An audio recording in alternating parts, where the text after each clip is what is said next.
We are it's downloading right now. About to go live on Facebook. Alrighty.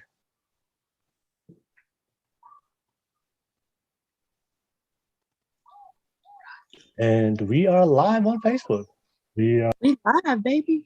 Hello. All right. Let me just set up everything to make sure it's working. Alrighty. 1 second. And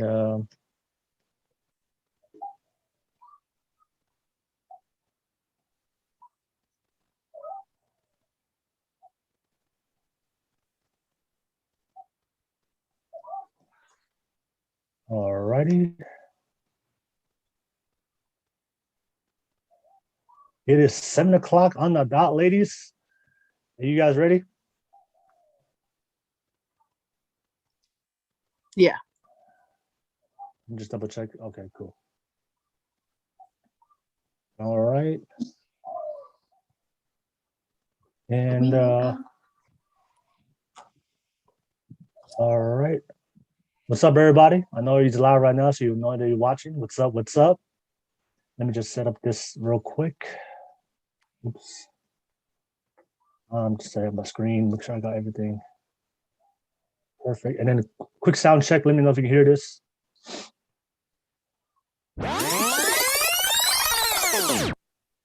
You hear that?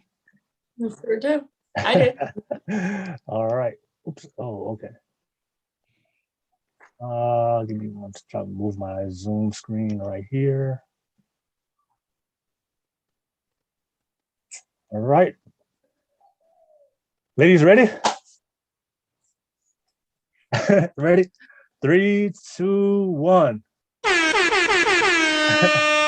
All right, y'all. What's up, everybody? We are live. What's up? What's up? What's up? What's up, everyone? Welcome to the Kava podcast After Dark session. I am william-nacouzi. I'm the host of this show. Please, if you love my content, you love the show, please and like and subscribe to this channel. We're trying to reach as many people as we can, and we're trying to spread the love, spread the positivity out there. And of course, definitely check out my channel. I have a lot of content about the previous After Dark shows that we have in the past. So you can check out all the great discussions, debates that we talk about modern day dating. But I'm excited tonight, y'all. We have a great show for you guys. We have some beautiful guests joining us tonight. I can help you out. I can help you out.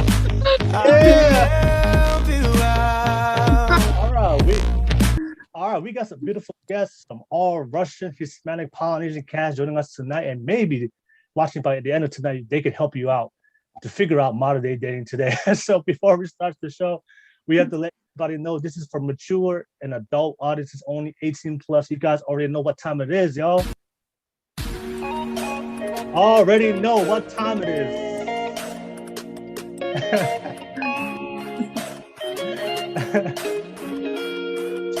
So you guys already know if you're under the age of 18, this is not for you. You need to take it to bed right now. But like I said, this is for mature and adult audience only.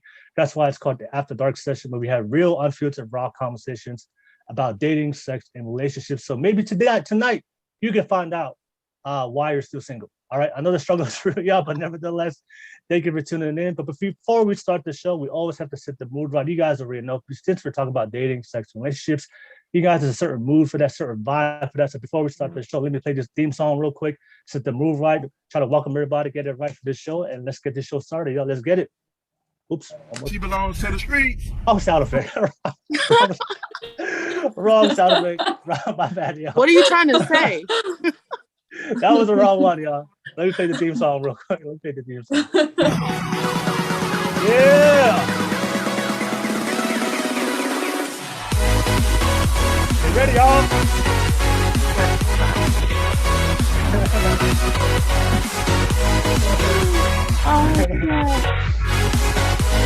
All right.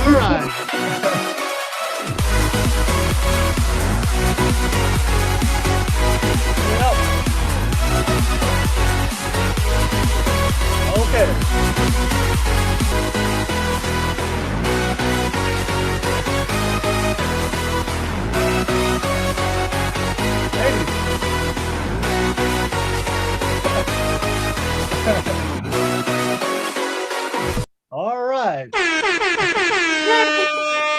ladies, I love the head movement. I love the head movement. I know. I told you I'm a one poly that can. It's all right. All right. No more. Let's start the show. Yeah, ladies and gentlemen, thank you for tuning in. Thank you for watching. I hope that little theme song real quick, got the juices flowing, got the energy ready for the main topics that we talked about today about dating, sex, and relationships, modern day dating 2021. Real quick, just to let you guys know, I know I mentioned this in my last show. Don't forget, we have the super chats and the live chat on this show. So you guys are all welcome to drop a comment as we're having this show. But also don't forget, for all my supporters out there that love my content, support my channel, there's also a super chat feature where you guys can also donate to me as a content creator. So if you already know, the people that follow my content, you guys already know my ultimate goal is to one day get my own podcast studio out here in the Bay Area. So if you love my content, drop a super chat. When you drop a super chat, you can leave a comment, and that comment will be posted on top of the live chat, and I'll be able to read that comment, and I'll also give a shout out for giving me that donation. So yeah, you guys already know I always like to have fun on my podcast. But if you think what I'm doing right now is hot, wait till I get my own podcast studio. It's gonna get even hotter.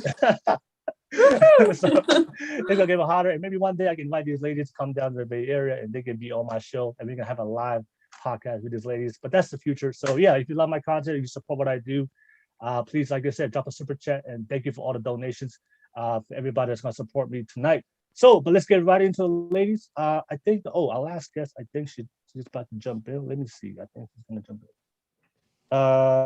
All right, let me see. I think she's jumping on. Let me just see if I can add her real quick.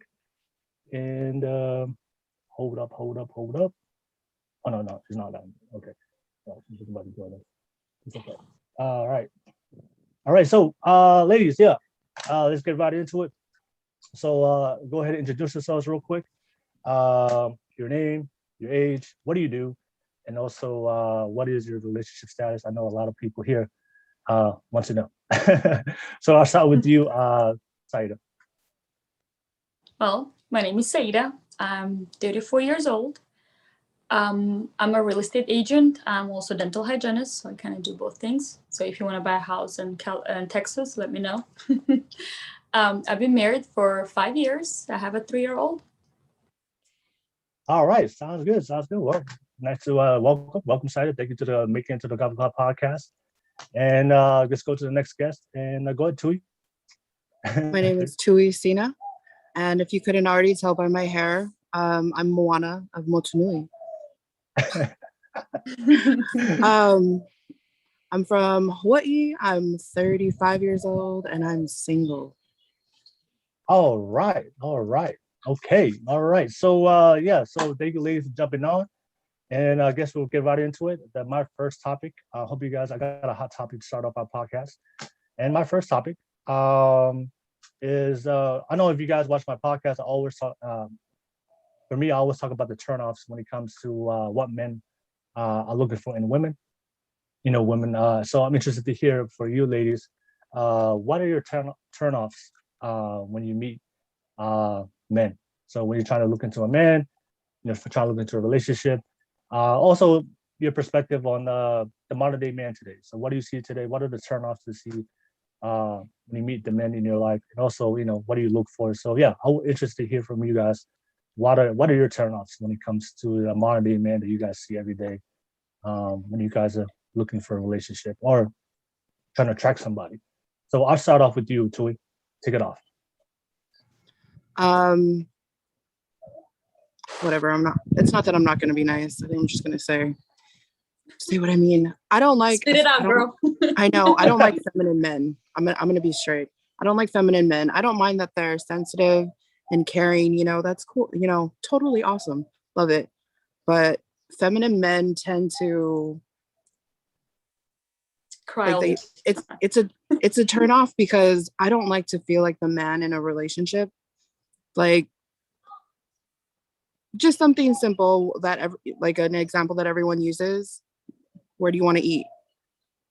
Yes. I'm going to tell you. Like, I want to go eat at Zippy's. And then are you sure? Well, we can go here, or we can go here, or we can go here. Are you sure you want to eat at Zippy's? Super considerate, but that's just an example of like more serious things. I just don't want to feel like the man in the relationship. And I think it's become more acceptable for men to be more submissive and for women to dominate every aspect in the relationship. And it's a turnoff. Okay, so feminine men, so AKA simps, right? Yeah. That's what they call it. Listen, I was looking for cooler words than simps, but I couldn't find one. Like it just kept popping up, and I was like, all right, I think we're gonna have to go with simp. All right, I talk about that all the time. Ladies, ladies don't they want a leader. They don't want a follower. They want a guy. But that's but anything else besides some men who are very submissive, besides men who are very feminine, anything else you want to add? Any other turnoffs you see? Men who aren't driven, like someone with no ambition.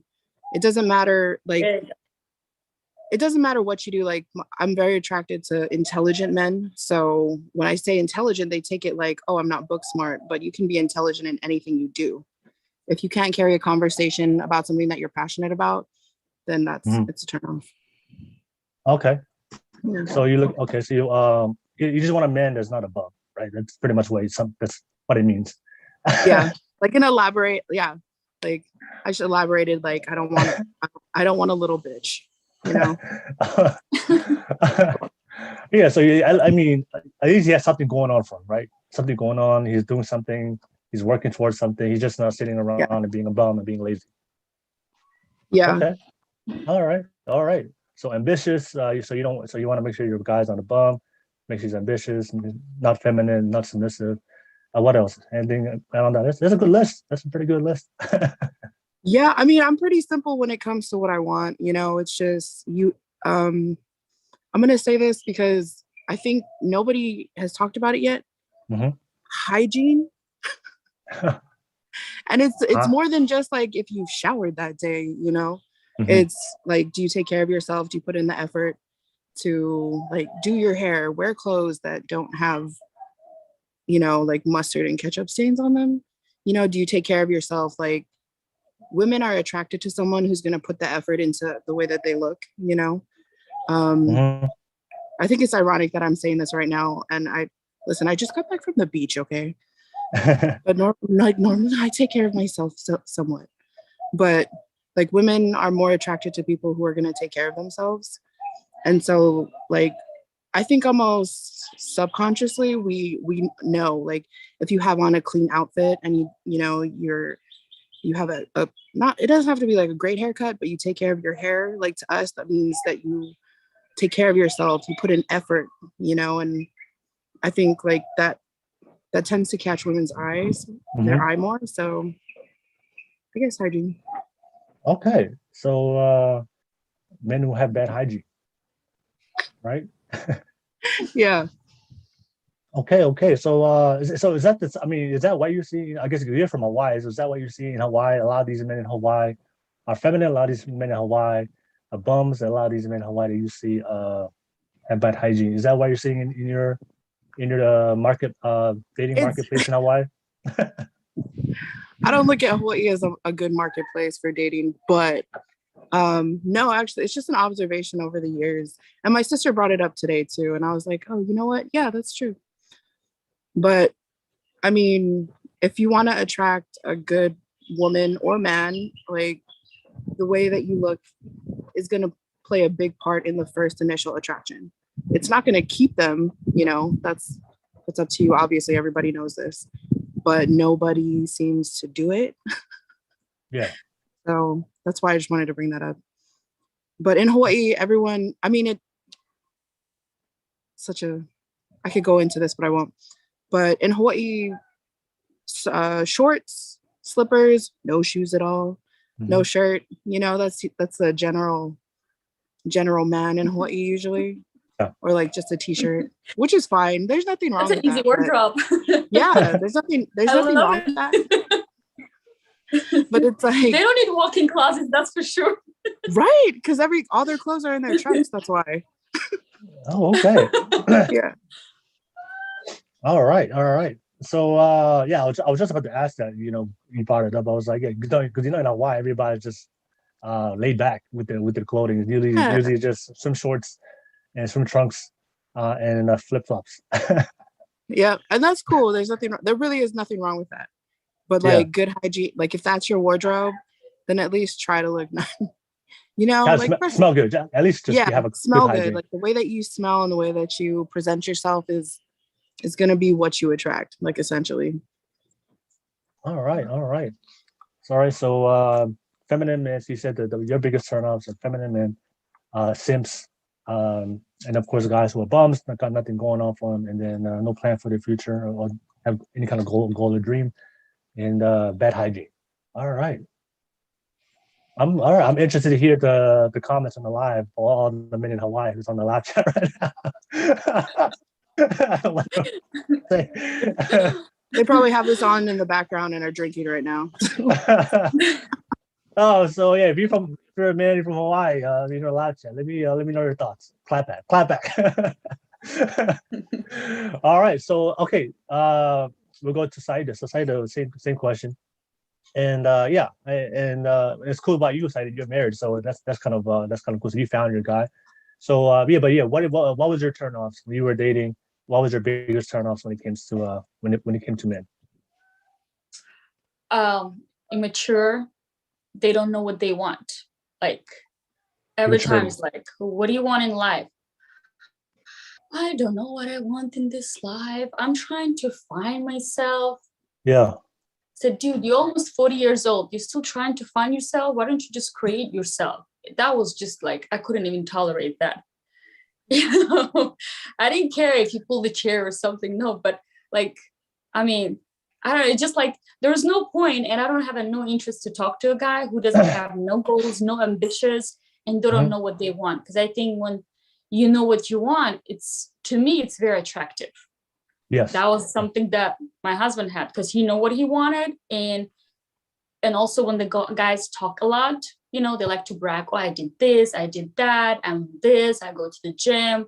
Yeah, I also don't like those narcissists that really obsessed with their own body, because they go to the gym and they always look at themselves. And I see them at the gym, they like kind of go up and down. And it looks like they kind of trying to look hot to attract the girls, but really, I think they fell in love with themselves. Yeah. Okay. So no talk, action talks louder than words. I like when the guy is trying to prove himself. Like you like a humility, little dash of humility, you know, just be humble. That's what it sounds like. Yeah, because I personally like to see. You don't need to talk. And that's the first thing I told to my husband flat out on the first date. It's like, I don't care what you say. Action talks louder than words. I want to see.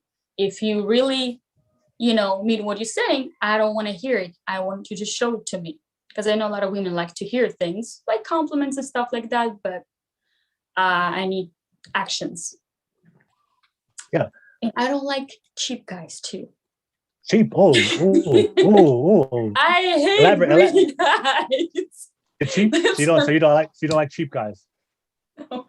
Okay, can you elaborate that? What do you mean by cheap? Because there's levels to it. There are some guys that they count your money too. It's like, oh, they probably spend a lot of money for the manicure and pedicure and all that stuff. I'm not obsessed with the manicures and pedicures, but it's like, or they complain that they have to pay for the full bill. I was like, but dude, you invited that girl for a date. Don't you want to be a man in a relationship, a gentleman? Yeah. She has a job. She can pay for her own salad. So that's why I don't understand when the guys complain or they take you out in the movie and they expecting you to pay for your own popcorn or something. I never have to deal with that. Like, but it was kind of weird to me. And one time we got into the argument with the guy. He was like, so you just want to go out with me because of my money and you're a gold digger? It's like, do you have a stack of gold? Oh, I'm sorry, you're not a millionaire. That sucks. I say, I have a job. I'm very independent, but I'm letting you to be a man. So if you're taking me out, you have to take care of me. And not to make me feel like, hey, I'm paying, like you did a favor for me. Because I did the favor for you, I went out with. Yeah, okay. So I was letting, because maybe the way how I was brought up, like back in Russia, let's say if you are on a date and you try to pay or offer to pay, you can insult the guy with that because you're going to show him, it's like, you didn't consider me man enough that I cannot pay. Yeah. So that was kind of was like at first, but I've seen here it's a lot that they really, and sometimes they even count your money. She's not taking it from you, but they count your money. They're so greedy, like dollar to dollar. Because in my opinion, like there's something strong that you can rely on. And Maybe those panickers too. When it comes to the restaurants or the dates, like what do you like to be taken out? Like, do you like to go to like nice restaurants, or do you like? Are you a simple girl? Do you like to just go on a normal date and just like It have doesn't some matter. tacos somewhere at a taco at a burrito Either. truck? It doesn't matter to me. It doesn't Okay. matter. We can go fast food just for frozen yogurt. We can go out and nice on a special occasion. If it's a special occasion, I don't mind to go somewhere nice. But I can go either. We just can go have coffee or ice cream. Okay. So it's okay, not yeah. about the actual where you go. It's about just the action, how he acts. Is that, if that makes sense? Yeah. Okay. So yeah, so you just want to make sure he's not cheap when it comes to dates. If you want him to pay for the first date to take care of you. Don't be a narcissist. Don't be a narcissist. All right. Anything else? Anything else you want to add on to that list as far as the turnoffs? That's the one thing else. I hate cheaters because you can see it from far away. The guys that just eyes are always running around. I feel like that's in their blood. It doesn't matter what a wonderful and beautiful and smart and intelligent girlfriend they're gonna have. If they cheaters, they're always gonna be cheaters. And it's just, Okay. I've seen that a lot. Is that something I cannot tolerate? Okay. I mean, when you say how do you know when you meet a guy in the beginning? Like, how do you know he's a cheater? Like, what are the cues or things that you look for that cues they, I guess, is for you is a red flag that he may be a cheater? Well, it's usually you can tell by the way how he behaves. It's like his eyes are running around a lot of time. Okay. But sometimes it can be hard to say on the first date. You kind of notice it later. And the ex-girlfriend comes out. Yeah, that's another thing too. It's also biggest turnoff. It's how they talk about their ex. Oh, okay. Yeah. Like, what do you mean? Like, oh, like I have that ex, she was this and that, or I have the ex before, oh my God, she was even worse. And I was like, okay, then your next potential girlfriend that's going to be your next potential ex also going to be the worst person ever. So, and that also tells like another turn off, the relationship with mother and sister. Like if he has a sister, oh mom, like if they in the bad relationship or he's not treating his mother right, of course there's some exceptions happens, their story, but most of the time, if he's a really bad relationship with the mother, they fight, they cuss each other. In some families it's normal, I guess. Then that's a red flag for me. It's like he's not going to be treating me nice either. Mm-hmm. Yeah, and also if that's makes sense. And also, whenever to me, whenever somebody talks about their ex or totally shitting on somebody, it just shows me that they haven't moved on from that relationship. Yeah. They're still holding, still holding some kind of ill feelings. They haven't healed yet. They're still thinking about their ex. So whenever I see people that whenever I've met people that always talk negative about their ex, I've noticed that they haven't healed from it. They haven't moved on yet. They're still thinking about it. So people that they're done with their ex, they're done with their past. They ask me about my ex. You know what? It didn't work out. It's in the past. I'm ready to move on. I'm focused on you. But that's one of the things I I've feel noticed. like you still have to be maybe a little respectful too, because that was kind of part of your life and that was your choice too at that time. And but talking bad and insulting, that's I don't like that. Yeah, because at one point you like them. Right to make this for me is like, okay, am I gonna be the next? Because that's the thing. There's no such a thing as a good ex-wife. But sometimes I hear from grown up and very mature people, yeah, we've been, and it was great while it's lasted, but then at some point we just went a separate way, and I think that's very beautiful, and I start respecting that person. It also shows that their level of maturity, right? People are mature. Exactly. They don't talk about other people. They just understand it's over, it's done, it's time to move on. So it also shows their level of maturity when they still talk about other people. Okay, all right. So talking about the ex. All right. So yeah, as long as they're not cheap, as long as they're not narcissists, and They can take care of you. They have a plan. They have a goal for the future. Anything else you want to add to that, Saida? That's pretty much it, I think. I'm not gonna All be right. too much. Okay. All right. Tui, do you want to anything you want to respond to what Saida said? Anything you want to add on to it? Yeah, actually, this is for men and women. It's not that you know that they're like infidelity is a part of them or that they might cheat on you. I think there are questions that you can ask that the way that they respond will tell you what you need to know. You know, like, oh, why didn't I write these down? But so like if you ask someone, like, you know, obviously you don't want to bring up the ex too much, but you know, a question that you could ask is, you know, what happened in your past relationship, you know, or even like your past too, you know, like what are you looking for? And everyone can lie and be deceptive, but for women, I think, you know, we like, you know, a piece You of got that trash. sense, though. Yeah. You've got somewhat of women's intuition, and for women who say, well, I just didn't know, I don't believe you.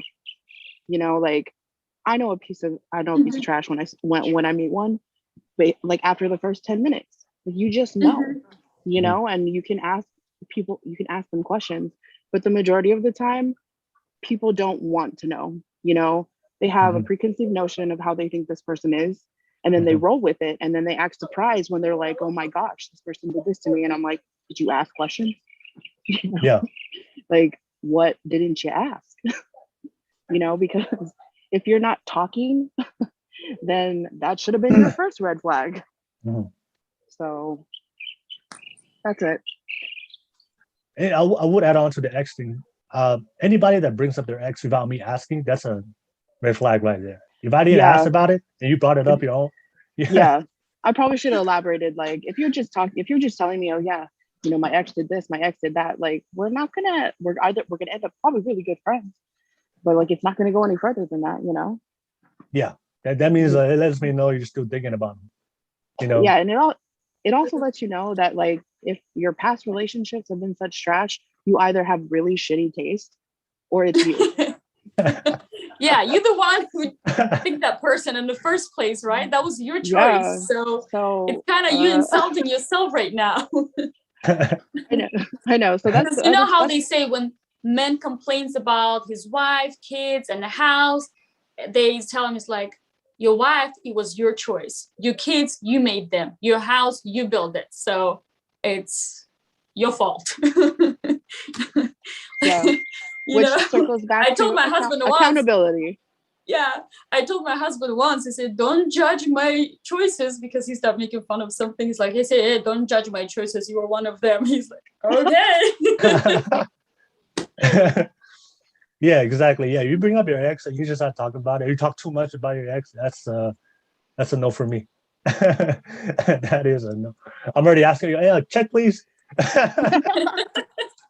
Separate. I know, separate checks. Yeah, separate checks. She's gonna stay here and find someone else. Thank you, sir. I'm gonna ask, hey, do you powder your nose or something? You drink so much water. Do you want to go? she goes to the bathroom. I'm gone. Just I'm telling the waiter, hey, just tell her. Oh yeah, all right. So we got some good. All right, so that's the biggest turnoffs when it comes to men. All right, so I got the whole list here. So ladies, I have some. On this podcast, I always talk about the difference between what men and women are looking for.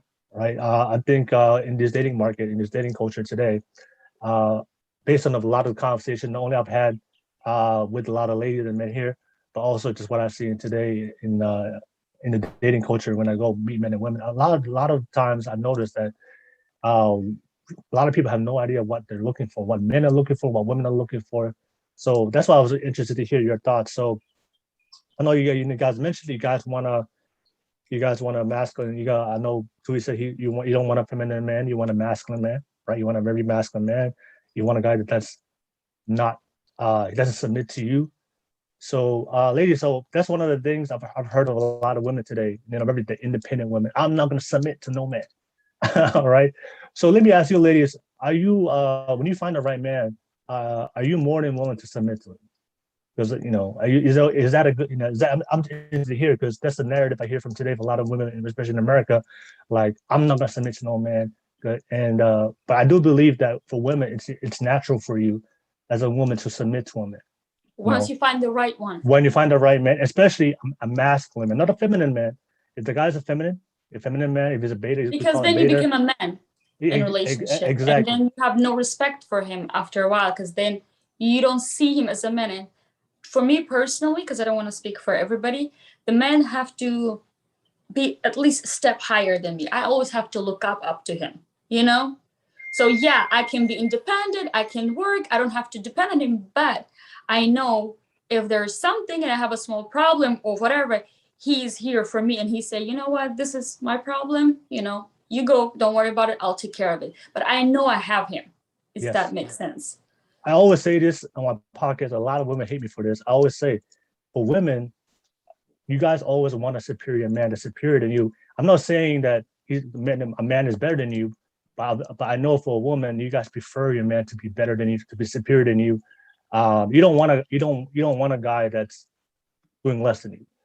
That, you want a guy that's a provider, the protector, the alpha, the strong, the ambitious, the masculine man. You don't want to feel like the man that you're taking care of him. You want your man to taking care of you. Because then you're a mom. And you want to have your own children if you want to have. So you want to have a man that can help you to raise them. All right. And I say this all the time, and a lot of women hate that. They hate, they think that when I say that, oh, you're trying to suppress women. No, I'm not saying that men and women are different. I know that women, you guys prefer your man to be superior. You just want a guy that can, for like Saida said, you're independent. You can take care of yourself, but it's nice to know that your man can take care of you. Right? Yeah. Go ahead. I think that's where women get lost, because they keep coming on here and saying, I don't need a man. Bitch, we hear you. Yeah, we don't need one. But if you have babies from multiple baby daddies, obviously you're looking, Yeah. So it's like, just it's nice to have one, but like mostly we don't need one. But I want one, because it's single parenting, like, especially if you're a single parent, like, Mm-hmm. I don't think I'm gonna speak for myself, but I'm gonna generalize. Like, if you're a single mother, like, for me, I'm a widower, so I miss that extra income. I miss when my child is acting like the Exorcist thing in, from the movie. Like, Mm-hmm. no one's there to back me up to tell her to stop. Like, I miss that, like, having a man in the house to Mm-hmm. like help with like certain things, someone to back you up. And so when women like are constantly saying, I don't need a man, I'm like, yeah, I hear you, but like, you want a partner, you want someone mentally stimulating, you want someone to love you and protect you. Like, women want that. And I think some women are in denial because it makes them sound weak, like Mm-hmm. we're the weaker sex because we've been the fairer sex for so many years. Mm-hmm. But like, it's not a bad thing to be the fairer sex, like, Mm-hmm.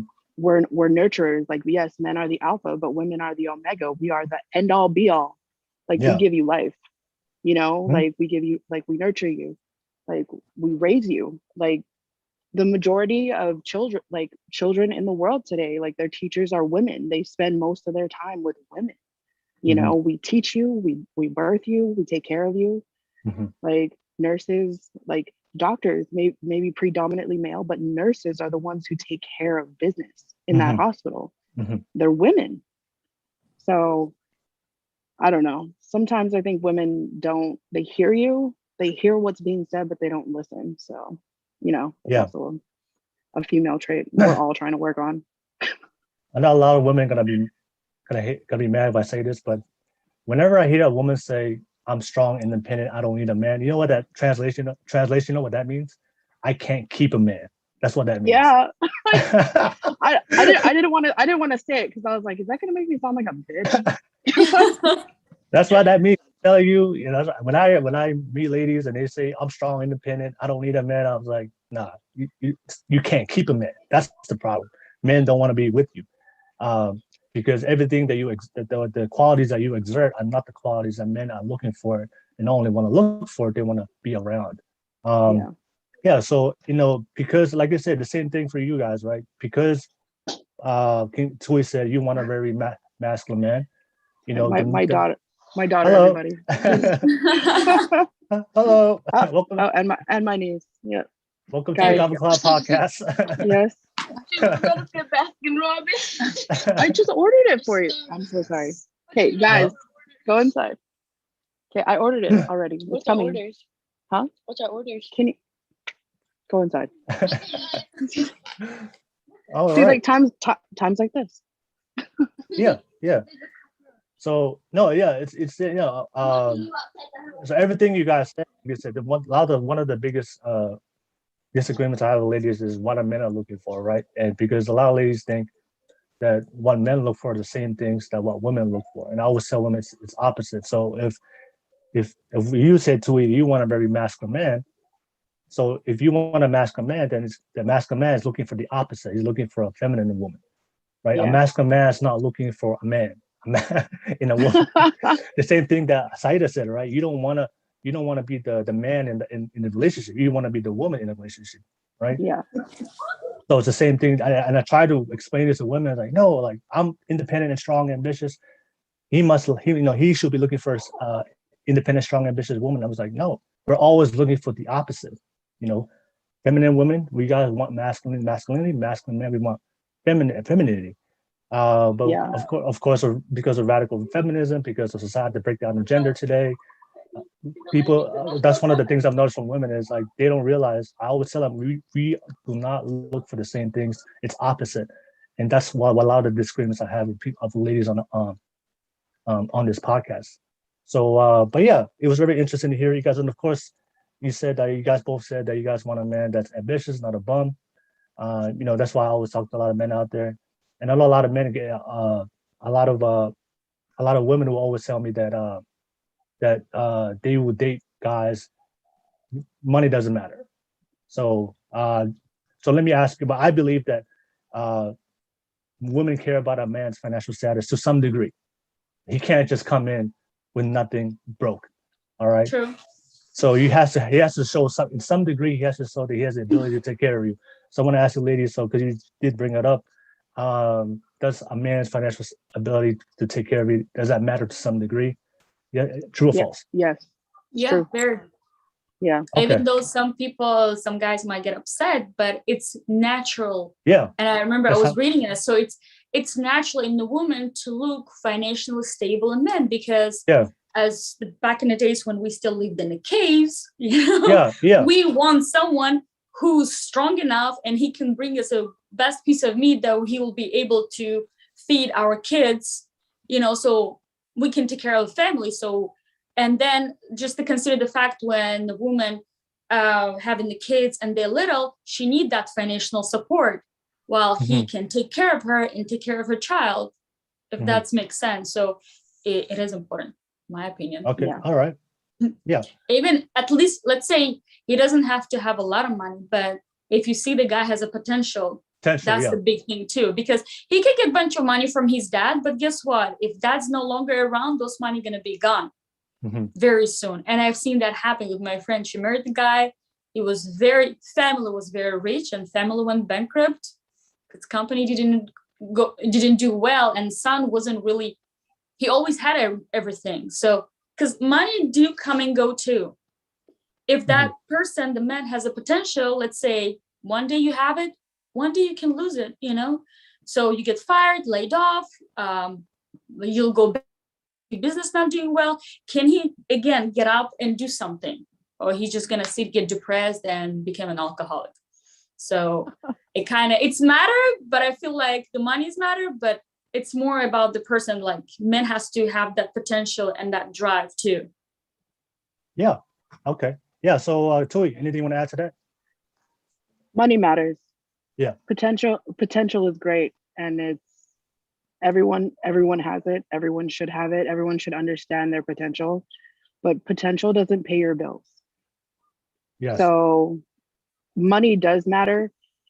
you don't have to have a lot of it going into a relationship, but if your broke ass cannot afford like at least a $2 sign meal like from Google, my friend, you should not be dating or taking someone out right now. Like unless that girl's gonna pay for you, like don't. It matters. No, It matters. but you know Yeah. what? The guys are looking for the girls that they actually financially stable. I've seen that happening. Oh, do you own anything? Oh, you don't have a Oh, yeah. degree, or Yes. you don't own your home. Is that your car? I'm like, oh, you have no place to live, dude. What is wrong with you? I know. I wanted My to. I sister wanted was to avoid telling me talking about that. fuck boys, but yes, those are the fuck boys are the smartest boys.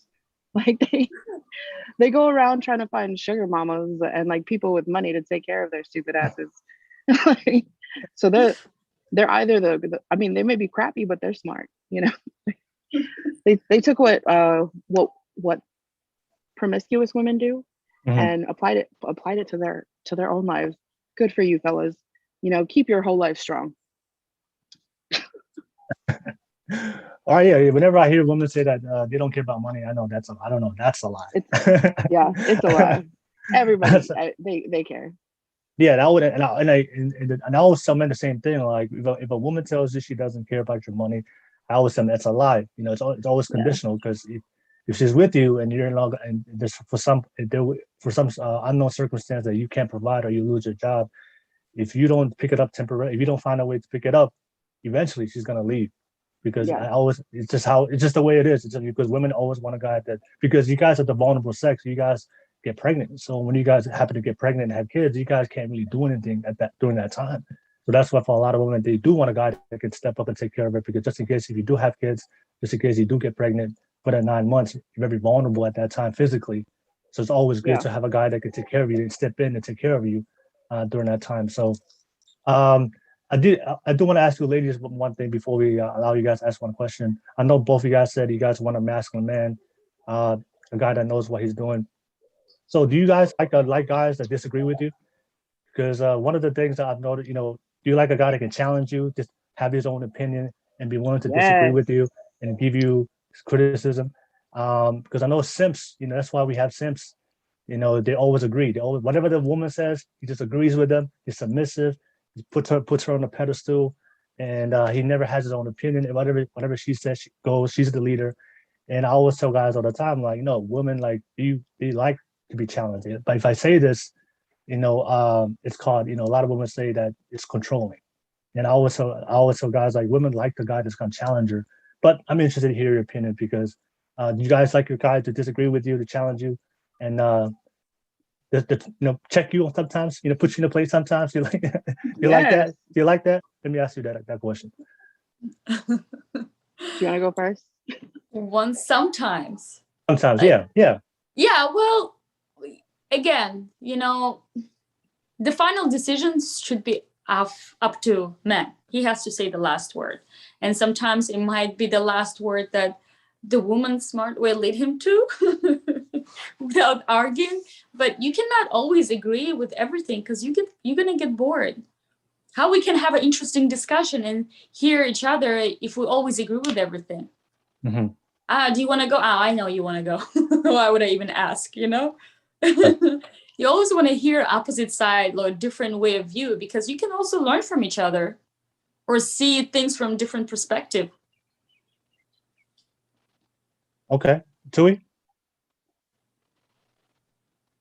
Believe it or not, I am not always right. So I expect I expect someone to like put me in my place, like especially if I'm not right, or if it's like it should be a conversation and not just a one-sided, like, this is what it is, but mostly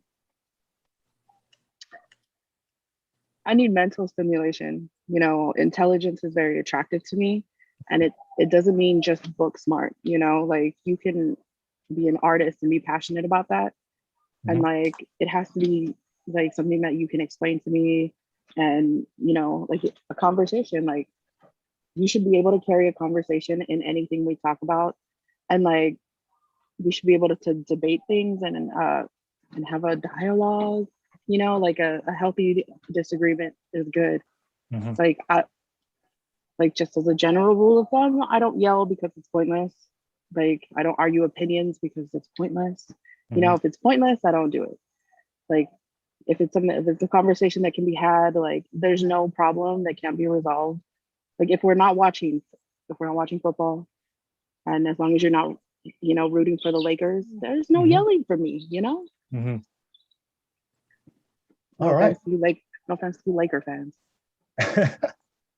No worries, no worries. All right, hey, fellas, you heard it. I tell guys all the time on the podcast they get mad. All the ladies, I'll tell them like women are they like their guy to lead, and they like the guy to challenge him to be able to disagree. They don't like simps. Men who are very beta, very submissive, or simps. I see it all the time. It does not work, and yeah, I just wanted to get that clarify that with both of you guys. But we'll move on to you. Ladies, so I'll start with Saida. I'm sure you have a question, and allow you to ask your question, and we'll go right into it. Oh yeah, I did have a question, but some of them. Let's say, how you personally feel like if the girl has a guy friends, like guys friends Mm-hmm. for men, how would you consider? Let's say you're dating the girl and she has guys, but they're the friends. Are you like very jealousy and obsessive person? You know, like no guy around or don't even mention the name. Yeah. So I always tell ladies this all the time. Like, there's no such thing as a guy friend, as um and if a woman, and when I say guy friend, I'm talking about like a best friend. Like, you talk to this guy all the time. I'm sure we all have guy friends. I have girlfriends as well, but I don't talk to them every single day. We don't text every single day. We don't go out and have lunch every single day. So that's the type of guy friend I'm talking about, right? Mm-hmm. So if I'm with a girl, I don't. If she doesn't have, if she has guy friends, I will tell her straight up that she has to stop seeing those guy friends, and if she doesn't want to stop seeing them, then I would just move on to the next girl, because every guy friend, he's waiting for that opportunity. Like, he's not with her uh because He's in the he's a friend good, zone. yeah, he's in the friend zone. So he's not with her because because he wants to be friends. It means that he has feelings for her, and then for some reason, he's, like I said, he's beta, so he's not masculine. So he's not masculine enough to take control and ask her out and give her that and be able to date her. She's put him in the friend zone. So, but those guys are in those situations. Yeah, they're just waiting for the opportunity. And I know this as a guy, so I'm not gonna have. I don't want a guy that's gonna be around my girl that is waiting for the opportunity to sleep with her, have sex with her when things don't go well in our relationship. Because that's what guys do, right? They'll wait to me and her have an argument. When something goes wrong, we have relationships have their ups and downs. But as soon as they have their ups and downs, and then we're not talking, she's gonna go talk to her best friend, and that will give him the opportunity to have sex with her. So I don't believe there's no such thing as guy friends. So if I want to date you and I find out you have a guy friend, you got to pick him, me. If you want to pick your friend, I'm just move on. I'm moving on. Yeah. Go ahead. That's my piece. No, yeah. There's no such thing as just the best guy friend. Yeah. There really isn't. Like same. I'm gonna say this. I'm gonna generalize. Same as women. Like same with women. But like I do know some good women who wouldn't do that. But then again, like you never really know. So, but any guy, like I'm straight up, any guy friend that I do have, they've either thought about it, are thinking about it, or like would consider it, like sleeping with me and hooking up with me, like at any point in time. Facts. Yeah. Have you guys ever, Saida, have you ever had a guy friend? Well, not really. Okay. And yes and no, but mostly those the one who wanted to date. But I mean, I have some friends that I know him for like 20 years, but once in a while we can say happy holidays, how's kids, and that's it. But it's never, it's kind of weird for me. What are we going to talk about every day and go for lunch? Yeah, exactly. Hang out together. That's kind of like, I would not want my husband to do that. Yeah. I don't mind. He has some coworkers, like he went to school with, like neighbors, or they used to hang out together once in a while on the holidays and message on Facebook or maybe chatting once. But every day and long talks and go for lunch and movies, that would be like, excuse me. I should be your best friend, okay? That's how I feel like. Yeah. Besides the male best friend, then I'm your first best friend. It's okay to have a guy's time. You need the guy's time too. It's not the same, but I should be your best friend. Yeah. Because I'm gonna consider you my best friend too. Yeah, exactly. Like, what are you gonna talk about every single day? You know. Go ahead. Actually, it happened that a friend of mine, she's not in the United States, she was crying, calling me that she was talking on the phone, and she's married. She has 3 kids. The guy obviously married. He had kids and the wife, and they were talking almost every day on the phone. So, and they have this kind of WhatsApp program. Yeah. Like they record voice messages. So obviously his wife caught him, and she listened to all these conversations that he's offering her to buy her car, and they're just talking, but like a kind of light flirt. And the wife caught him, and they obviously lived next to her husband's brother. They were neighbors, and she was threatening her that she's gonna take those videos and give it to her husband. So in my mind, it's like, why would you wanna? I mean, what do you want? I mean, why would you even talk to him? Like, for what? What is your point? If you're not happy with your husband, you need to separate, because it's, you know, where I came from, we're very old school. So this is a big embarrassment for something like that. It can turn into the very big deal. It's for our whole family. But thankfully it didn't turn out into anything bad, but it was a good lesson for her. It was like, well, you don't do it again ever. Because one thing, the reason why that always happens, and one thing I do know is, you know, for women, you know, attention is really important for you guys. You guys want to have a man that shows you attention, right? So a lot of times, the problem with because I have a lot of guy friends that happen to it. You know, the girl will have a guy best friend, and then she will end up either sleeping with the guy best friend, or something happens, and the relationship falls apart. And one of the biggest reasons why is because a lot of like Tuisina, a lot of the guys are simps, and they're afraid to tell women their standards and their boundaries of what they want. So a very masculine guy will come up to you and say, hey, if you want to be with me, I don't want you to have a guy friend, because men already know how other men think. You know, they're not going to play those games. And if you want attention, if you want to talk to somebody, you got to talk to me. You're not going to talk about our relationship with another man. That's not going to happen with me. You know, because I'm investing into you. I want our relationship to work. And if we're going to talk about what's going on with the relationship, that's going to be between me and you. You should not share that with any other man. Maybe your girlfriend, that's fine, but definitely you're not going to share that with another man. That's our relationship, right? But a lot of men are simps. A lot of men are bait. A lot of men are afraid, like I said, to put that out, to say that to their woman. So they're just like, if the girl's like, you know what, I'll have a guy friend. Okay, baby. Okay. And then you know, and then what happens? He goes with and she sleeps with the guy friend.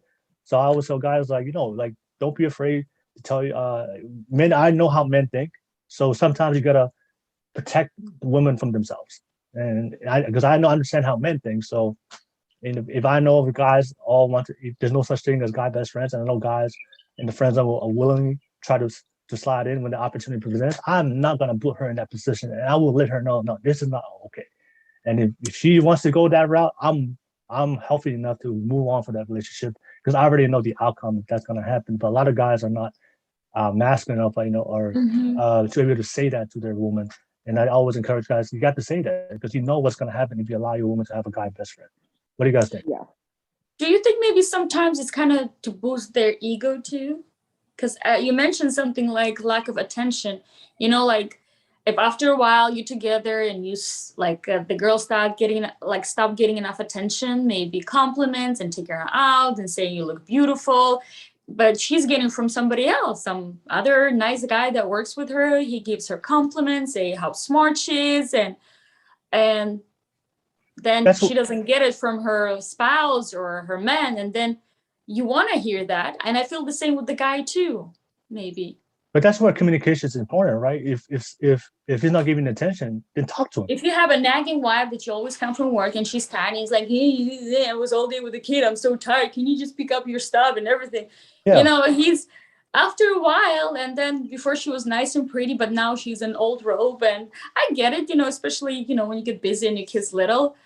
But I feel like, you know, and then at work, there's other pretty girl who's like, oh my God, you're so strong, you're so smart. And I mean, who would not like that? Yeah, I would want to probably hang out with that girl, then come home. Yeah, so I would say this, you know, if you're not, you know, that's why relationship is all about communication, right? So if you're not getting the attention for both men and women, if you're not getting the attention, affection you want, you're getting from your spouse, then you should talk to them, right? Talk to them. Why are you talking to somebody else? But I would say this for a lot of the modern women. A lot of the modern women want a very masculine man, but this is the absolute truth.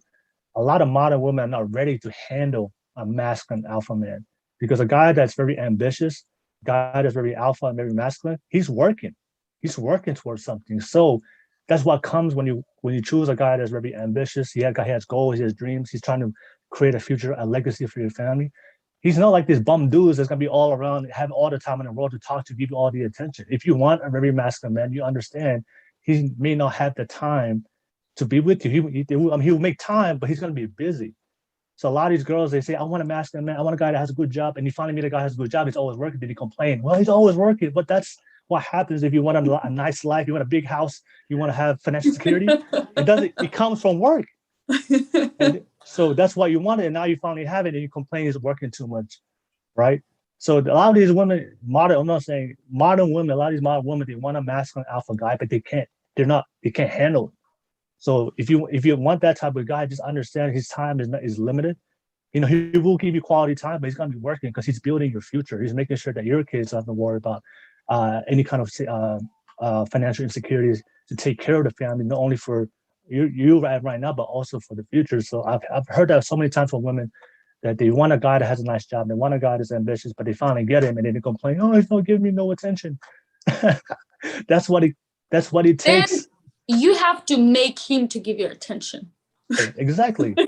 One time I told her how I was, it's like, it's been a while, you never took me out. You know, it's like, yeah, I've been busy. I said, listen, here's the deal. If you're not going to take me out this week, you know what's going to happen? He's like, what? He said, I will take you out. He's like, okay. And I always hear from ladies, you know, what do you call it? They always use like the examples, right? Oh, you know, my best friend's husband or boyfriend, he always has time for, yeah, because he's a bum. That's why he always has time. That's why he always has time, because he's a bum. I'm actually working, doing something with my life. So yeah, you know, that's what I hear, and I see that all the time. So I would just say that for all the ladies. But it's also really bad to compare to other people. I would hate if my husband would tell me, he's like, oh, there's my friend's wife does this and that, and you don't. I was like, well, why don't you marry her friend's wife then? Yeah. So yeah, so that's what I'm saying is for all the ladies out there, like that's why they have those best friends, right? But yeah, just if you want to marry the masculine, strong, independent, ambitious guy, just understand that that guy won't have all the time in the world, but he will if you communicate with them, right? Communicate with them to let him know, hey, you need some time, because you know, men, when we're just tunnel vision, when we're focused on something, we just block out everything, especially guys who are very ambitious and very goal oriented, like we just, when we want something done, we sometimes we just lose ourselves in our work. So as women, communicate that with them.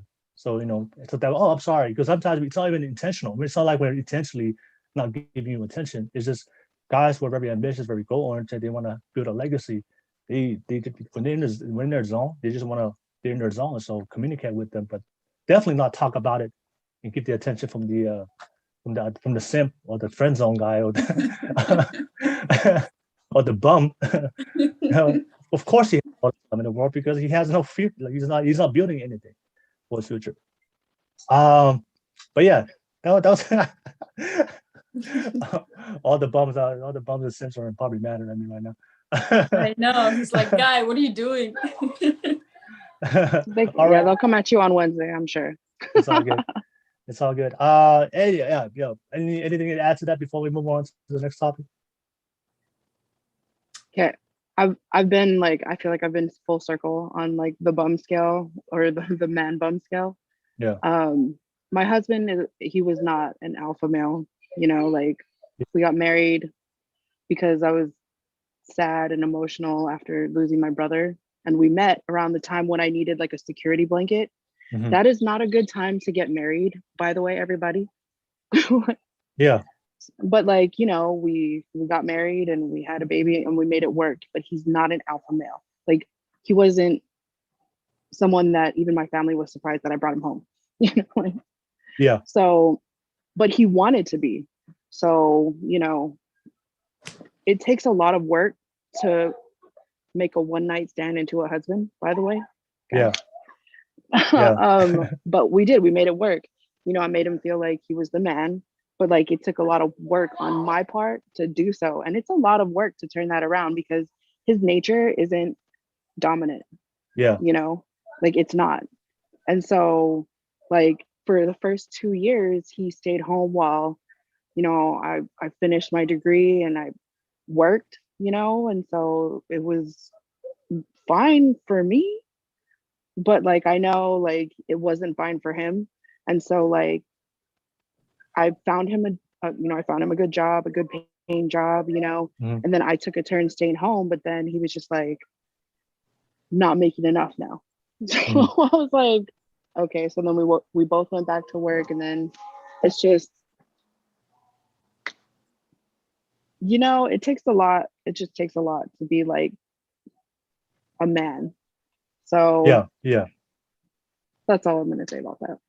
Okay. All right. No worries. No worries. Thank you for sharing. But All I right. think, you know, it takes a lot also to be a woman too. Of course. Oh no, Both. automatic, but that's an automatic though. Like everybody Yeah. knows, like, because again, like I had to push him without being a nag, without being a bitch. Like, and then I had to like make him feel like he was the man, like, you know, and then it's like it's a lot of work. And but women, we can do that. We're very intelligent emotionally, you Yeah. know, and it's easy, it's not easy, but like we have the ability to do all these things that a man can't even process emotionally, Yeah. you know. So like it's so much more work being a woman than I should have been a dude, you know. Like I know, right? I mean, get granted, I would have so many illegitimate children running around, but I'd at least take care of them. But like as a woman, I have to have like self-respect and shit, so like I can't be a hoe, you know. So it sucks. Yeah. But like, you know, I just, oh, that made me sound like a dick too, huh? Like, not, it's not that I don't expect a lot from a man, but like, I just expect more from my own gender, I think, because we know better, and like yeah, no, it's not. It makes me sound like I'm sexist because I'm pretty much saying that women are better, but you know what I mean. Yeah. Yeah. We, like I said, we all go through our own. It's both. Yeah, Go through it, both men and women. yeah. But it's just challenging, you know. And yeah. And yeah, I'm glad I'm a man. So much harder being a girl. All right. So yes, let's Tui, ask you the question. Oh my gosh. Okay, wait, hold on. Before that.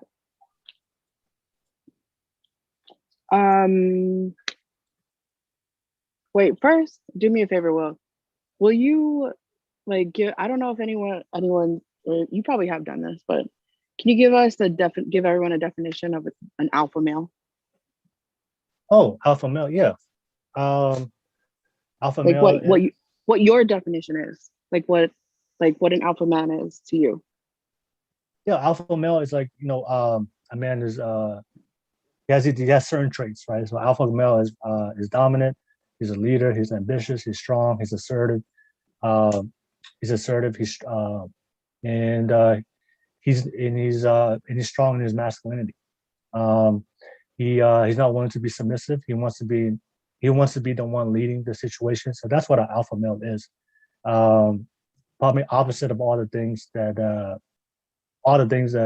you guys saying about, you know, a feminine man, guy that's submissive, a guy that's a simp. So that's what an alpha male is. So, well, I know you don't like opinions, but like in your opinion, like what do you think the problem so many women have when you tell them like you can't attract a man like this. Like, I mean, you know what I'm trying to say? Oh, okay. So you're saying Like, why do you think they have a problem? Because attracting an alpha male? yeah, because okay, to me, I understand what you're saying. Like Mhm. I totally do because I'm sorry, ladies. It's like the truth of the matter is it's true. Like, men are attracted to like feminine women and they Yeah. want like, like from right off the bat, like they're attracted to soft features and Yeah. curves, someone who looks nurturing. And honestly, like, a man's gonna look at your hips. Come on, girls. Like, Yeah. realistically, like, if they can't see your hips, yeah. No, I'm just kidding. Oh my gosh, that sounds so bad. Anyway, but like, what do you think the problem is? What do you think, in your opinion, like what so many of their issues are with that? All right. There's a multitude of reasons of why a lot of women can attract alpha male. Number one, I would say in America, radical feminism, right? So they're telling women that an alpha male is toxic.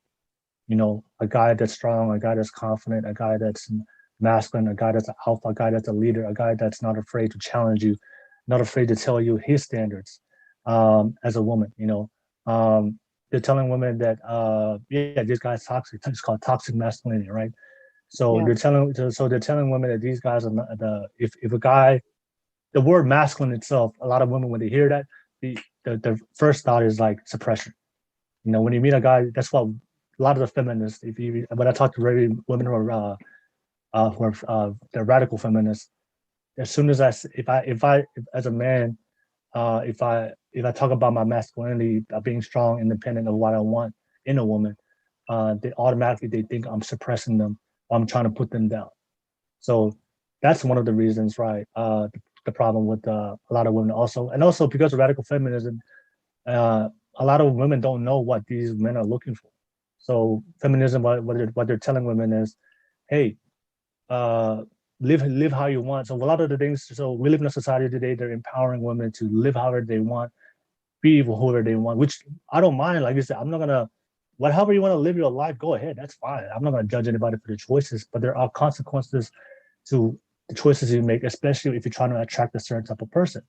So the perfect example I would use, both you guys ladies said, hey, you guys don't want a bum. You guys don't want a guy that has a plan for his future. So as a man, if I want to attract a good woman, I want to attract a woman that's gonna be loyal, a woman that is gonna be a good mother for my child, then I have to go out there and work. I have to be able to stand on my own 2 feet. I have to get a job, have a career, I'm building something. I have to work on myself to be able to be a masculine, be confident, and be a great leader. Those are things I'm looking for. Um, but the thing is, for a lot of women, because of the feminism, like they don't know what these guys are looking for. They think that what these guys are looking for, the same things they're looking for. But guys are very alpha. They're always looking for the same thing. They just want a very feminine woman. They just want a woman to be the nurturing, the caring, the loving, and they don't want to. And they don't want to hope. Right? They don't want a promiscuous woman, right? They don't want a woman that's trying to be a man, that's trying to be the alpha, trying to be the leader in the relationship. A very Yeah. alpha masculine man, he is comfortable in his masculinity and he wants to lead. It's just natural in his role. So he's not looking for the strong, independent, masculine woman. He's looking for the feminine woman. So the problem with the today is a lot of the women today is a lot of them are masculine, and then because the biggest thing is because you guys have the opportunity. The good thing about women today, you have the opportunity to choose a career which was different before 1960, right? Because you were very Yeah. limited. So now you guys have the opportunity, which is great. I'm a big advocate. Yeah, go out there, be successful, whatever dreams and goals you guys want to achieve. That's great. But the thing is, when a woman, in order for you to succeed in the workplace, where it's very male dominated, depending on the industry that you want to go into, you have to have certain masculine traits. So a lot of times, very career-oriented women become very masculine themselves, which is fine, but you can't bring that into a relationship. So go be dominant at the workplace, be dominant at your career. But when you come home, you need to put on that femininity hat, right? Yeah. For your man, right? And a lot of women don't know how to switch. right? And if they do switch, and if you do tell a woman, hey, you need to be feminine, they think, oh, they think that it's being suppressive. Like, why can't you just? No, it's just we're different, and that's one of the things. That's the biggest thing. Just you can attract a masculine man. Is you just got to be a feminine woman. It's just a lot. The thing is because of society today, there's no such thing as gender. A lot of times women, we talked about it in the last podcast, the rise of single motherhood. These women, because if you grow up in a household that your mom raised you, your mom is very masculine because she has to fulfill both roles. There was no father figure in the household, so the mom had to be masculine in order to take care of the kids. So they get that example from their mom. So the daughters of single moms become masculine themselves, and they're not used to a guy that's going to challenge them, that's going to exert his authority because the woman was the one in charge of the household. So when they finally meet an alpha masculine guy and he's exerting his authority, he's telling her, hey, look, your guy friends, cut that shit out. All right. Right. She's not used to that. She's not used to a guy coming in her life and giving her boundaries, telling her, hey, I'm the man, I'm the leader. This is how I run. This is what I do. And if you want to be with me, this is how I'm going to roll. They're not used to that. They're not used to that male authority in their life. And because they're already masculine themselves, they want to be the man. It's just conflict with when they meet an alpha masculine man. So I think I don't know, it was Saida who said it, or was it you? The strength of a woman is her femininity.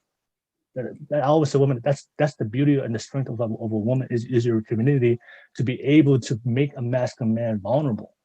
A masculine man, like I seek vulnerability. I want to be vulnerable for the right woman. I'm not gonna be vulnerable with a hoe. But yeah, also submissive for the right man. Yeah, exactly. Right. It did actually happen to me, I have to admit, because I would always say, I never report the guy in text messaging where I'm going. It's like, I never done this. I always live on my own, and I'm not doing it. Like, hey, I'm here, I'm there. And when I started dating my husband, he told me a few times, when you get home, make sure you text me. I just want to make sure you made it safe. Exactly. I forgot. Second time, sure, I fell asleep. That was something. And he's like, one day he kind of said to me, listen, this is one thing I need. I'm not trying to be jealous or anything. I just want to make sure you're safe. I really care. You want to go out somewhere? You go, have fun. But when you get home, I want to make sure you're safe. I need you to text me that you're okay. Can we do that? And I was like, okay. But I also told him this, like, okay, but it's gonna take me some time to get used to it. I might forget, so don't get angry. I'm gonna try to work on it, but that's something I'm not used to doing. Right now, it's just like automatic. Like every day I get to work, I text him out of my home. He's like, I'm at work. Then I got home. Okay, I'm on my way. So it's become like a natural right now. But before, it was a huge learning curve, and I was the one, I never do it. No, but then I was like, okay, because I felt that that really he cares, and I was like, oh, that's so cool. So it wasn't really that bad to me. You know what? You know why he did that?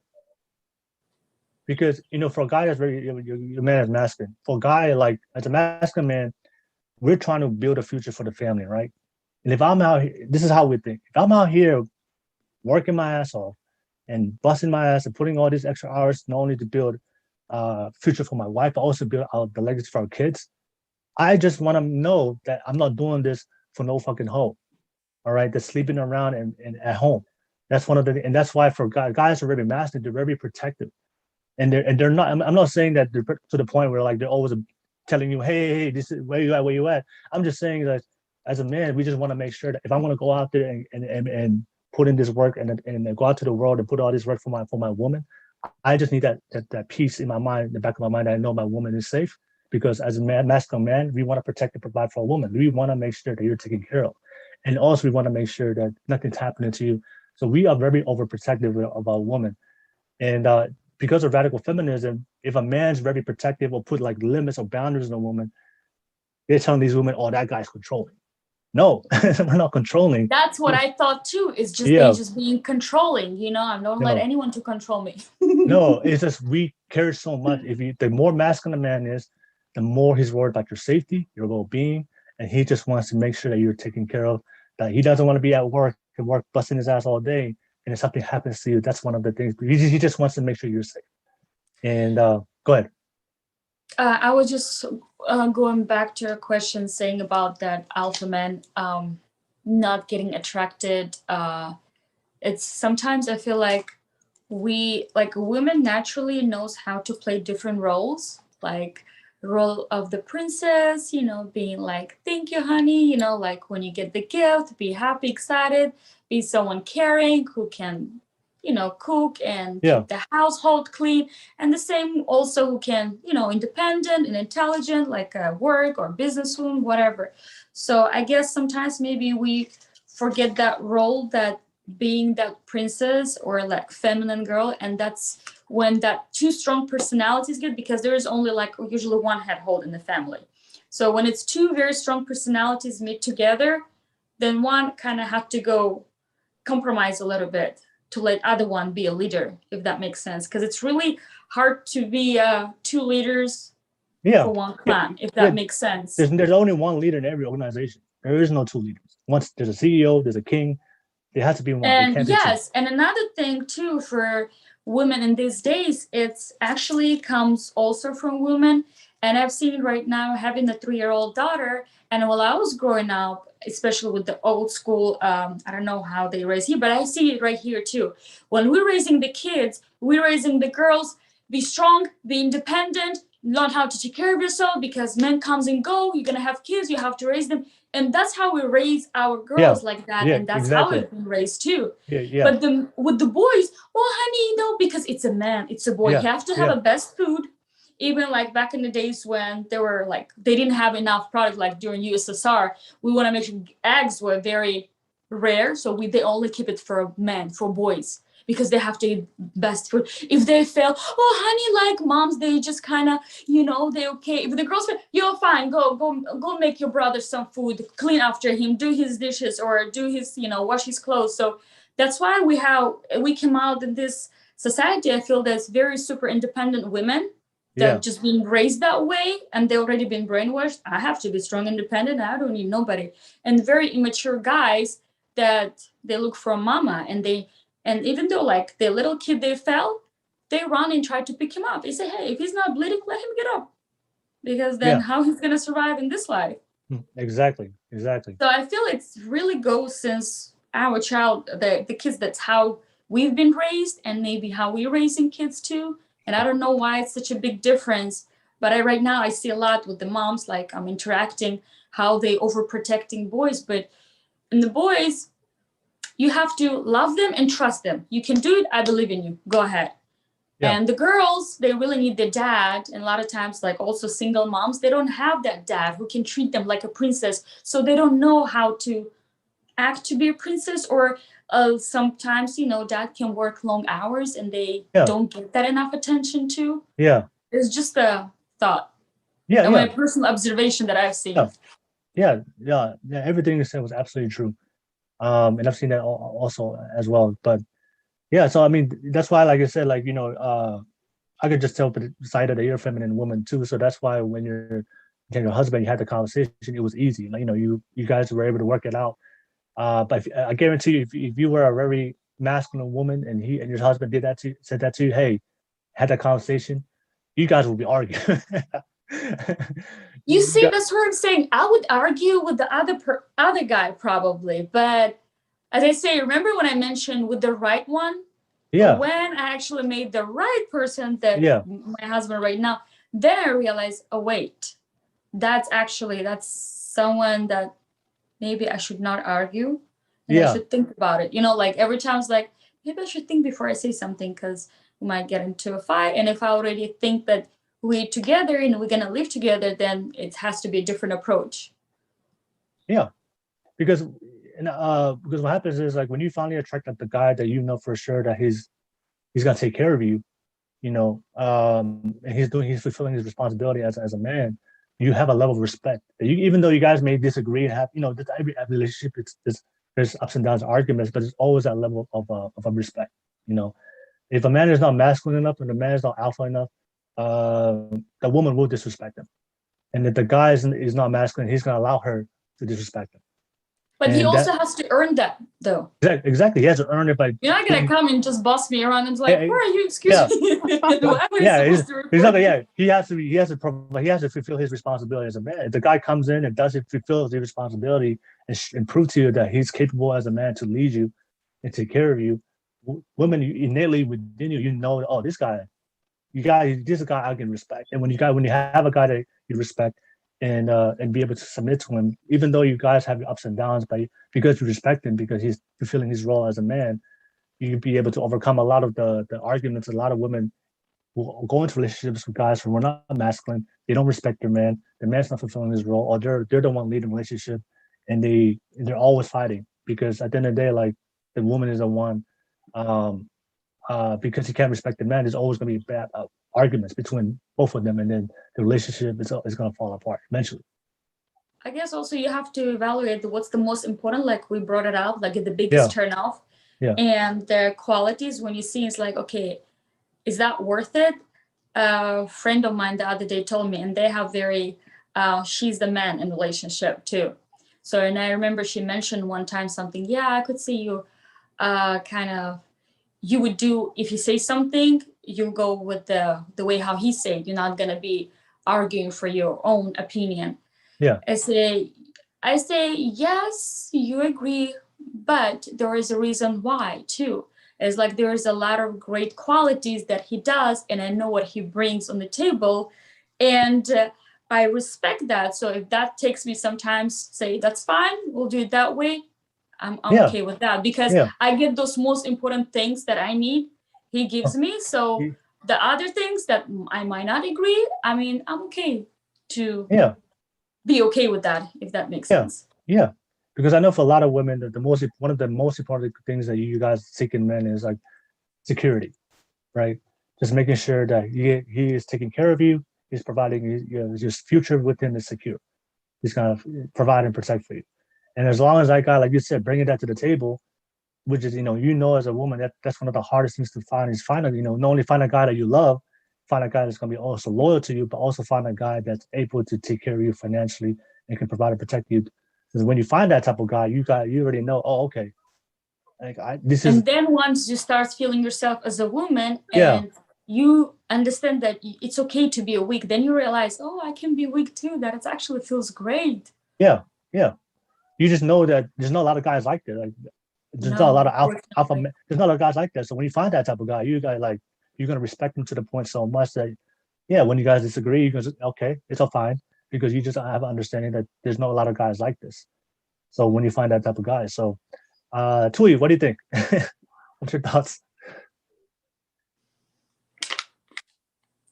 I don't think you guys said anything I would have said any differently. Yeah. So let's get down to the real questions, guys. What do alpha males like in the sack? Oh man, shoot. That depends on the man, but hey man, they're like a freak. They're like a freak, or they like a freak. Come on, Will. Shell it out. Well, what's that saying? Lady in the lady in the streets? Lady in the streets, freak in the sheets. Freak in the sheets. Do you think alpha males are submissive in the bedroom, or do you think they're alpha all the way around? I think they would. I don't know. I think he's. That's a tough one because I know every guy is different, but maybe it depends on the personality too. Yeah, because when it comes to sex, everybody's different. Some people there's so many different types of level of sex and so it's I heard a friend of mine one time told me she met a guy and he's like a book nerd with wearing glasses, and she's like, I would never think that. Wow.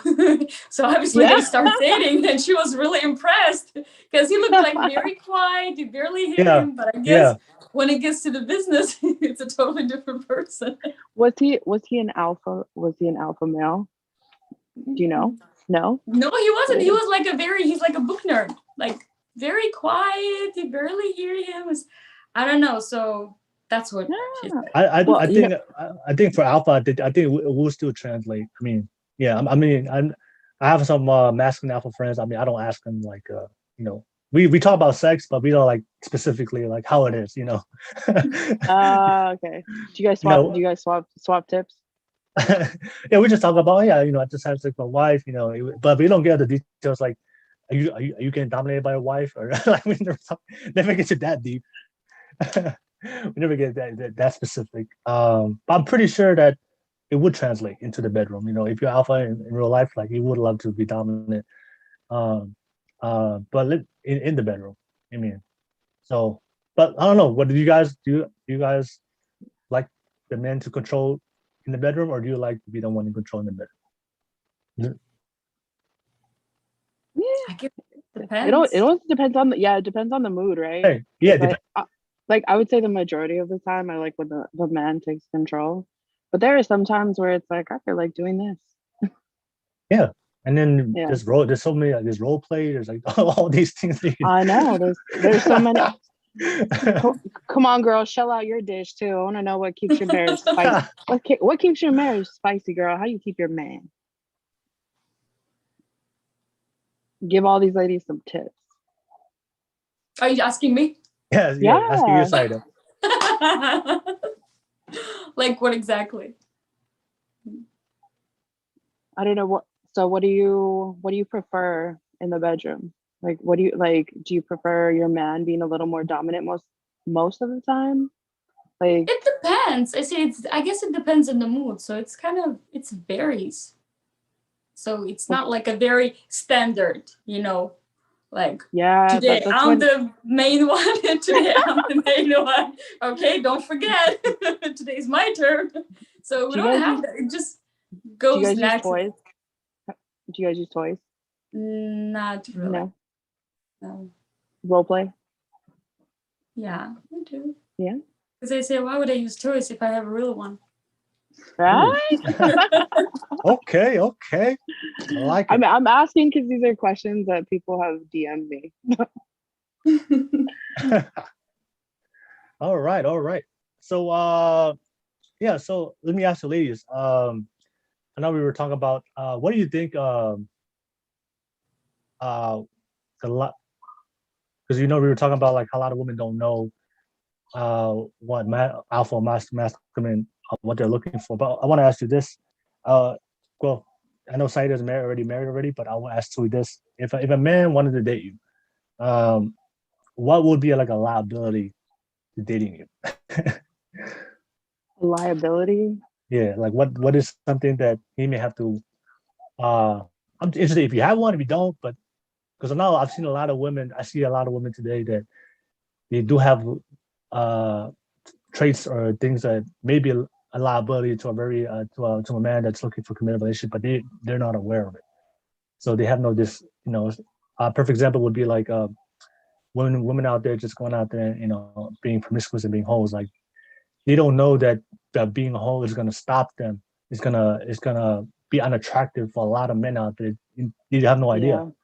All right. So when I talk to them, I have a lot of friends are like that, girlfriends, and I tell them all the time, it's like, yo, the way you're living your life right now, that is one of the reasons, being promiscuous, being a hoe, and this is one of the reasons why so many guys are not taking you seriously, but they don't understand it. They're just like, why? Because they believe that radical feminism, they're telling them that you can do whatever you want to do and then still be able to attract a man later on in life, but that's not how life works. A very masculine man, a good man, is looking for a specific type of girl. The same way. Yeah, you're right. Because even my husband told me once, like, I would never marry a girl that would sleep on the first date. That was just I would never do, no matter how much I would like her, because that would give me the red flag. Yeah. So if I would used to ask this question, and some guys would think I'm just being cocky, but I was just curious what they're gonna say. It's like, hey, it's like, would you go out with me? I said, well, tell me 3 good reasons why should I go out with you? Yeah. And a lot of times they're like, oh, well, I get so lost, and I was like, then I guess there's no reason why I should go out with you. Yeah. So, but yeah, so like I just how to say, the liability, I always look at the guy if I go out as a potential, because I don't want it to waste my time. Time is precious. So if I'm talking with someone and spending time, I'm instantly thinking whether that's going to be my future spouse. Because I'm just talking personally for myself. I never understand just dating temporarily. When I came to the States, I see a lot of people have a lot of ex-boyfriends. I was like, yeah, but why would you, are you planning to get married? Because that was the first thing. I was like, are you going to get, no, we're just dating. Or there was not this, like, oh, there's nothing serious between us. We're just sleeping together. I was like, how is that? How is it nothing serious? Because for me, it was very serious. So if it get to the point, it's very serious. So, and I remember somebody told me that that girl that I was working with, her sister got pregnant and they've been dating with the boyfriend for 3 years. So they had a baby. It's like, so are they getting married? They're like, oh, I don't know, because my sister doesn't want the guy to marry her just because of the kid. And with me, it was like, I start kind of getting confused. It's like, what the hell are you talking about? They've been dating for 3 years now. They have a kid. How many more reasons you need to get married? I'm like, what are you waiting for? So yeah, it has to be, I have to see myself in the future. That's why in the first date or two, it would already tell me whether I'm going to see you again or not. Usually the first date. So Saida, let me ask you this, like you're married now, but looking back when you were younger, were there things you were doing when you were younger, looking back at it now, because you finally found a good man and you're married? Were there certain behaviors you did back in the day when you were younger, but looking back at it now, you're like, man, those are behaviors that wasn't gonna get me a good husband. Like just looking back, there's certain things. That's why there's certain behaviors you did back in the day when you were younger. And looking back as now as a woman, then you're like, man, that I was wild back then, and I'm glad I stopped doing that, because I didn't stop doing that. To be honest, I never been wild. Okay, so that's the thing. But besides, I was just like example. But were there certain things that you did looking back at it now, like, man, I'm glad I stopped doing that, because if I kept it going, I probably wouldn't have found my husband. Like any behaviors or things you did, or I'm just interested to hear. That's why we talk about liabilities. No, honestly, just because no, the one thing, I was never really being wild again, because the way I was raised, it's a very old school. In my case, like one time a guy asked me, what is your favorite bar? It's like, I don't go to bars. He's like, what do you mean? To me, it's just a waste of time. You just sit and drink. And it's like, okay, if there's some kind of entertainment dinner, but just sit and drink, it's like, and get drunk. It's I could never understand that. So I always thought, like, I don't want to be in the situation, because I was determined, like, if I'm with somebody, it's going to be my spouse. Is that I don't want to look back and things like, oh, I wish I wouldn't done that, or being embarrassed for something that I've done before. And when I already have a family, the only thing I was very, how to say, like, I was very independent. I always decided, I never asked permission. I would do whatever I want. So if that would stay the same way, we probably would not be married. So that's why, like, I grew up, and I was very, and another thing, I was very, how to say that in English? Sorry, Russian is my third language. So I would get mad really quick. Okay. So like now I'm more patient, but before you tell me something, I was like, overreact. Yeah, I would overreact and get mad. Yeah. Crazy. But no, I was like, okay, you have to be quiet. So yeah, I was super impatient, so I wouldn't be like. Okay. No, it just sounds to me that you were raised very traditional, right? I was raised very traditional. So, but at the same time, my dad wasn't around that much, so that's why I was like super independent. Got you. Kind of like, if the guy wouldn't be around, I wasn't really waiting for one, if that makes sense. So I was like, I'm gonna take care of myself, I'm gonna take care of my family, my mom. So I was kind of dad in the family. So I was the oldest one. I was providing. So it would be difficult. I was 30. So where I came from, the girls get married right after high school. Like we have my classmate got married when she was 17, and that was pretty late. And there were some rural areas they get married at 16. So I got married almost 30. It was very old for my kind of people. That was super old. That's why it took me so long to meet my husband because it was just difficult since I was, you don't tell me what to do. I don't tell you where to go. That kind of thing. Wait, you got married when you were 30? Yes. Well, we met, I turned almost 29. So we met and 4 months later he proposed. Next month we got married. So it was pretty fast. And like I said, just explain. I mean, just listen to you explain how you are, your behaviors. I'm not surprised you're married. Like you went wild. You cared about like your image of going to bars and stuff. Those are all things that men looking for. The more traditional you are as a woman, like especially if an alpha masculine guy, those are the type of women they're always attracted to. So I'm not surprised that he found you. And once he realized that, oh, this girl is very traditional. Like I always tell women all the time, like when a guy finally finds a good woman, he's gonna wipe you up quick. Quick. It took like people thought I'm pregnant. It was like, no, we only got pregnant 2 years later. It was like, why are they getting so fast? It was like it was just people were shocked. But it happened really quick. But when it happens, it happens. I guess when you just know. When I see, because I have friends like in a relationship, they've been dating for like 5 years, 6 years. I'm like, I'll be honest with them. Like, look, if he hasn't wifed you yet after 5 years, that's. I know people who've been dating longer than that. It was like they've been dating like 15 years. It's like, why would you even get married? I'm like, it's gonna be boring. You're gonna find something else. I always say, like, when a guy finally finds a woman that he like, especially alphas, I'm not talking about the betas. The betas will date a girl for like 10 years. But when an alpha finds a good woman, like he realized, oh my God, I just found a good woman. It's not like all these other women. He's gonna wife you as fast as he can because he just knows like you're a woman that you're not like the rest. So it doesn't take an alpha man like 5 years to figure out that you're a good woman. If it takes longer than that, then clearly as a man. But it's also level maturity thing too. Of course, it wouldn't happen if we would be in our early 20s because we would yeah. It was just at the same point, like we're all growing up. Okay, we both know what we want. Why should we waste the time? Yeah, I mean, alpha men are usually older, right? You don't really see the alphas now; they're in their younger 20s. Because there are few, but majority of men are still trying to figure themselves out in their early 20s. You don't really get that realized because I like Tui said, alpha. You're not born an alpha. You work. There's a lot of work that goes into it. The way you're raised, the type of examples of men in your life, all the type of people you spend around. So all those things goes into it to learn. Because when I was in my 20s, I can clearly say that I had no idea who I was. And I didn't have the mindset, the frame of mind I had today. That took a lot of years of work within myself. So the alpha men are probably gonna be around closer to 30.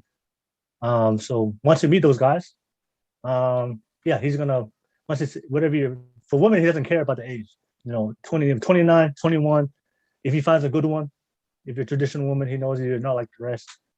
He's gonna put that ring on that. Yeah, that's the reason actually mainly I was always attracted to older men because I thought that also like in the father figure a lot. So that's something smarter, wiser, more mature. They already stable, know what they want, protective. But then I realized that the age difference, there's really a brain difference. Yeah, exactly. So we'll come back to you. The question was, what are your if a guy wanted to date you, like, do you have any liabilities that come with you? Yeah, I'm gonna know like immediately if you're passive, like it's not gonna work. Like that's literally gonna tell me all I need to know.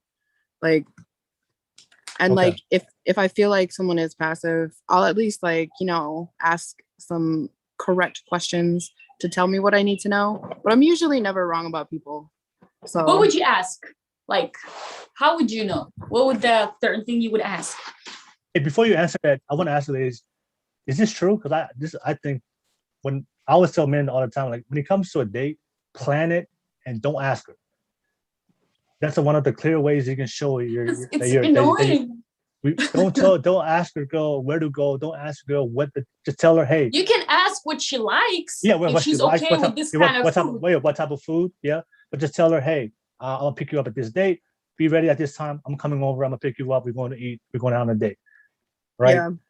But if you tell her, hey, where should we go? What time should be the date? What day should it be? That's beta simp energy. All right. Is this a good restaurant? Are you sure? Right. Yeah, no, readiness is important. Like, you don't have to be super, super prepared, but like a general idea. I don't want to go to a movie. Like if we're getting to know each other, it's got to be something. I mean, if you want to go hiking, that's cool. Like I think that one of the coolest dates I've ever been on was we went shooting and then like axe throwing and stuff. And like nice. it's gonna tell you a lot about someone, you know, while you shoot stuff and like throw and throw shit, you know, like it's gonna tell you a lot, you know. And then you know, and if you start shooting and you don't hit anything, well, you might Maybe not I hit won't pick your anything hunting. afterwards either.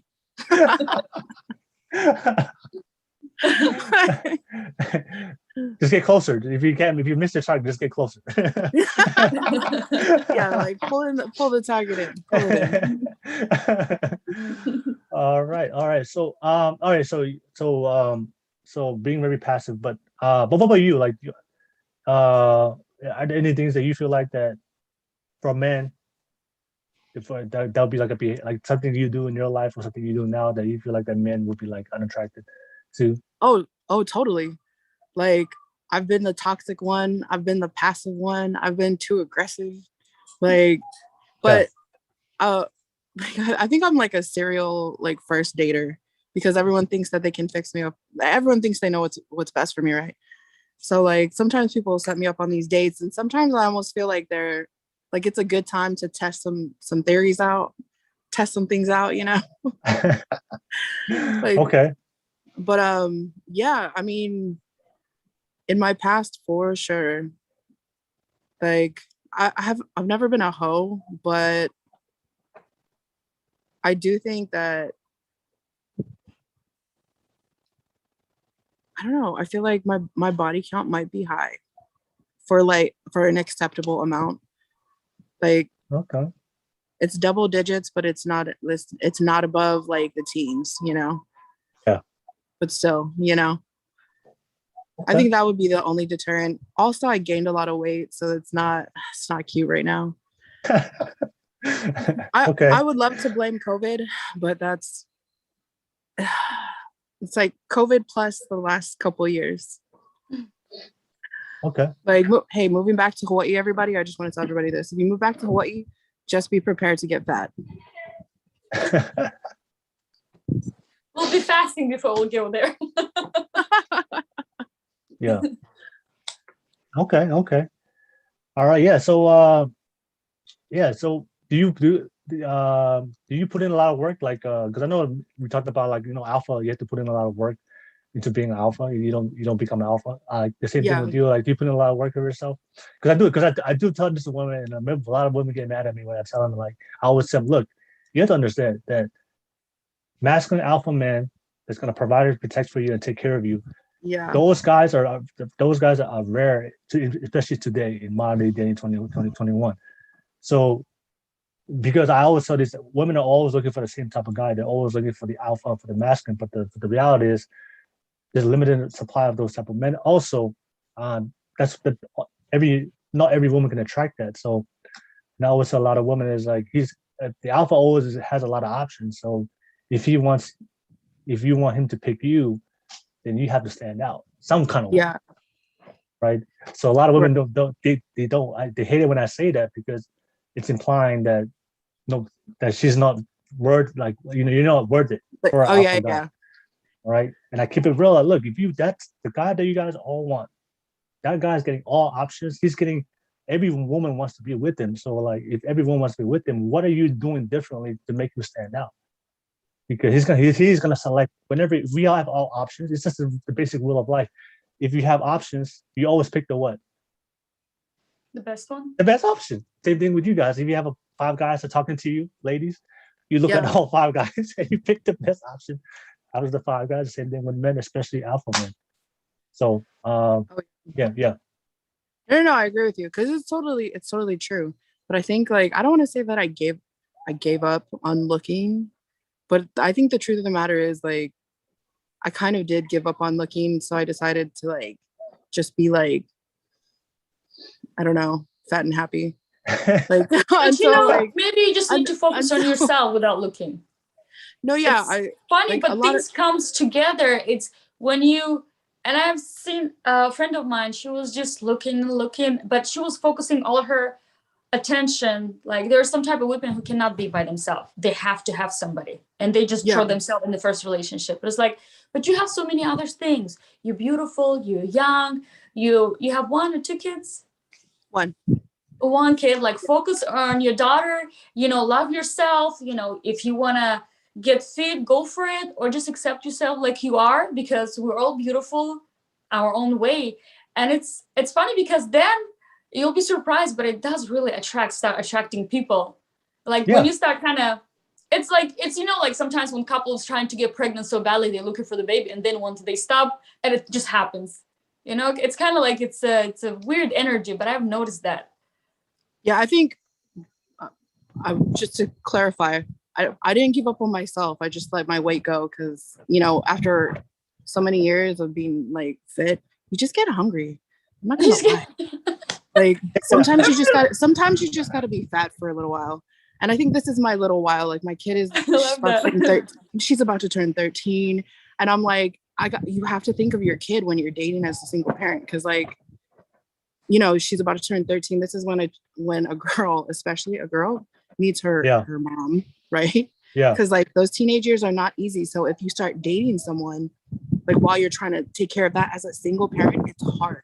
Because like not only is am I a single parent, her dad is gone. Like I can't just send her to her dad's, like so it makes dating that much harder. So if it comes in the next 5 years, cool, I'll definitely vet that. But like I don't expect it. And it's okay because I'm okay with being by myself. Like, I can keep as many dude friends as I want. We can go fish all day, dive, whatever. But like at the end of the day, I come home to my kid. So like, but I'm like, it's okay for right now. But like you want someone to share that with. But if it doesn't happen in the next few years, it's not that big of a deal. But I mean, hey, like I said, sometimes you just got to be fat for a little while. So whatever. Right. When I say time for everything. Yeah, when I say that, I mean like there's so much more behind it. Y'all know what I mean. Yeah. Just I always believe that to attract the right person just starts with you. If you work on yourself, focus on yourself, and then everything else will fall into place, will come. And there's a law of attraction. I have at the same time, you also like yourself. Huh? Wait, what was that? But at the same time, it's like you have to be yourself too. It's like I know there's a balance because you don't want to change for anyone. No. You can adapt, but then you want them to accept the way how you are, right? No, just be like if you don't accept the fat me, then like you definitely don't deserve the fit me. Because I have a crazy amount of unwavering confidence. And I think it's because my mom was like unrealistic with us, and she thinks that we're like God's gift to this world. So like it's not that. It's just like I'm cool. I'll like you get fit when you get fit, or you stay fat, whatever. Just is what it is. But like realistically, like if I want to attract what I want, like I know what I have to do. Like it's not that I don't know. Just right now. I'm okay. But when I feel like looking for it, then y'all will know. Just check my IG. But then when the guy really wants the woman, he's not really easy to scare him. Like I'll have an example. Our first date with my husband, I cancel our first date just the last moment because we talked with him over the phone and he seems nice, but I already knew if I'm going to go on the first date with me, he probably would want to go again. And I probably would not want to go again. I don't know why I have that in my mind. And it's not like I'm being very cocky, but I was just like, yeah, you probably want to have serious, tried to hold the hand and kiss. And I'm not ready for this kind of stuff. I was focusing on my school that time. It's like, it's just the wrong time. I need to get myself in place first.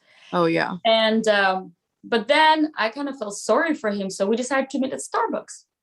So when he came, I was like, this way, I don't know his financial situation. I want him to spend money and then be that one, like, what if it's a lot for him? So let's just meet at Starbucks, make nice and civil. And then I don't feel like obligated, if that makes sense. So first thing when he just sat down, I told him, I said, just so you know that triplets run in my family, before we even start talking.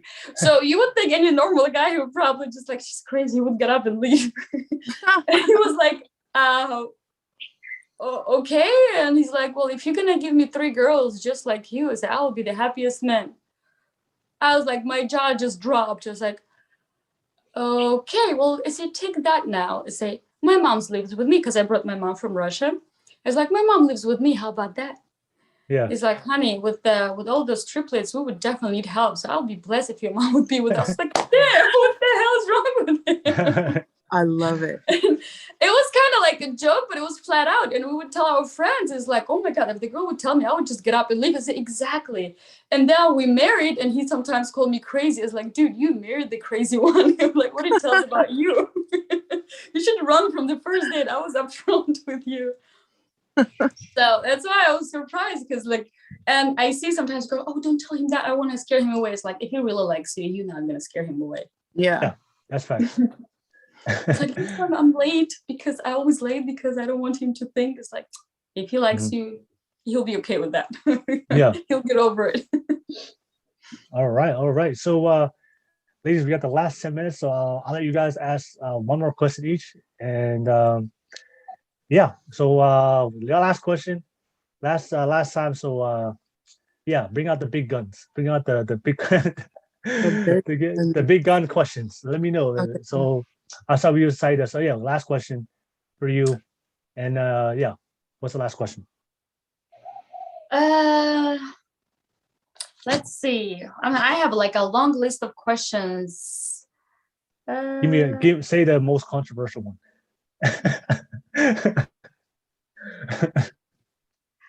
Okay. How about? Man, we already discussed everything I wrote. Really? Okay, we'll come. Go ahead. What if we'll start with her? How about that? Yeah, we'll come back to you. All right, go to it. Okay. So have you got, I don't think, I can't remember. You've never done online dating, right? No. Have you? I did. You did? So, okay. Like, my question is, how do you stay safe online dating? And like, what's an appropriate first date for online dating? Well, I would say just a public place. First, you have to talk to him over the phone, because there's some weirdos out there, trust me. Like, if they don't want to talk to you with the phone, what is going on with you? Do you have a lisp, or you have some speech disability? I want to talk to you in the phone and see if we'll get the conversation clicking. Real. And then, because a lot of time you can text, but if you're not really communicating, then you see it's like, it's a nice weather. Yeah. Yesterday was cold. Yeah. Tomorrow they say it's going to be hard. Yeah. This kind of thing. Oh, yeah. So just talk over the phone and just go somewhere like coffee shop, because if you don't like him, you can leave pretty quick. You don't have to sit and wait until he finishes the dinner. Yeah. How long have you ever dated someone that you met online longer than like a month? Yeah. Yeah? Like My how husband. long? Oh, your husband? Oh, you guys met online? Which app you guys met? Match.com. Oh, Match.com. Oh, nice. Okay. Yeah, I think their slogan patient. really is like, you meet your life partner or some shit like that, right? Yeah, I mean, I didn't even have a picture on the profile. I was just creating my profile. He already messaged me. Sometimes it's just, he's like, where are you from? I said, I'm from heaven. He's like, well, I pray angel. For angel, it's like, God hears your prayers. It was kind of really funny. Wait, just out of curiosity, what race is your husband? He's Middle Eastern. Middle Eastern? Right on. Have you dated like other ethnicity? Both of you. Have you dated outside of your ethnicity other than your marriage? Yeah. Yeah. What about you, Will? Yeah. Do you have an ethnic preference? No, I don't. I just whoever I'm attracted to, I'm gonna go with that one. Yeah. I haven't really dated a Pacific Islander long term. Never. Really? I'm just worried about the family tree. You know, I don't want to deal with it. Yep. To find out, well, it's my cousin. You know, so I just No, avoided yeah. it. I So know that all too well. Like I married a white dude. Like all of my up until just recently, I mean, like everyone's been white because like that's safe with yeah. with the family tree. I don't know. I don't know if that's the same with Russians, but like, is Russians all related? Saida, if you date a Russian, like, is it a common thing that if you date a Russian that you might be related to him? Because that's how Pacific Islanders are. Well, not in Russia, but where I came from, because we're in the mountain area where with all the wild people in the mountains. So yeah, we can be related. So it can be our like fourth or third cousin. Third cousin. That's kind of yeah. normal. Okay. All right. So it stays within the family. You can never get divorced because your family gonna bring you back together.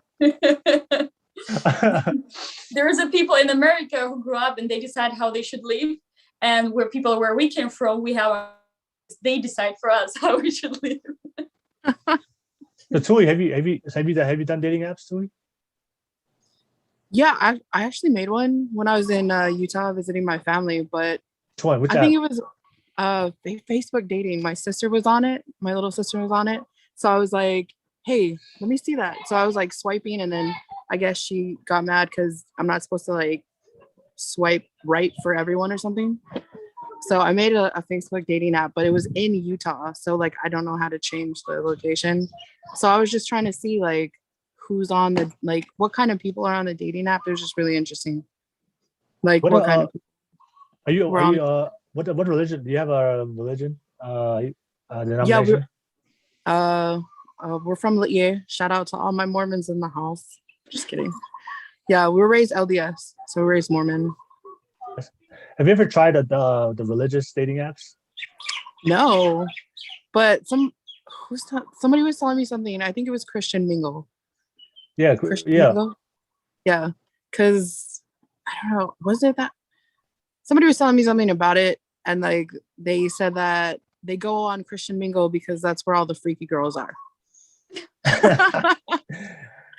No, one of the things I've heard about one of the guys I forgot that he's an author. He writes about masculinity and alpha. He's a man. I forgot that guy's name. But they asked him the question like, what type of what's the if you're a guy today, modern day dating 2021, what's the best type of girl to marry?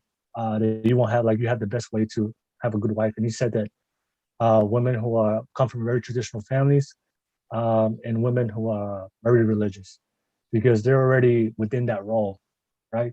They understand how the dynamics of a man is in the relationship. They already understand how all that works. You don't have to explain it to the modern woman, like, yeah, I'm a man, you're one, like the modern woman, how this works is gonna work. But for very traditional women and women who grew up in a religious family, they already understand that. So it's very natural for them just to come in and be that submissive feminine woman. And the same thing I will always tell women too, like if you wanna, if you are trying to find somebody, try to find very traditional and very religious men, because they're just looking for a wife. They're not worried about the Instagram bodies and models and likes and all that stuff today that people are so focused on today. They're not like on the internet, like if you find very traditional men and if you find very religious men, those men, they just want a wife. And if you get, and if you just come in and meet these guys and they see that you're a wife, they'll I mean, I think that's like the best opportunity around, especially with today with like the casual dating sex. Nobody's looking for commitment no more.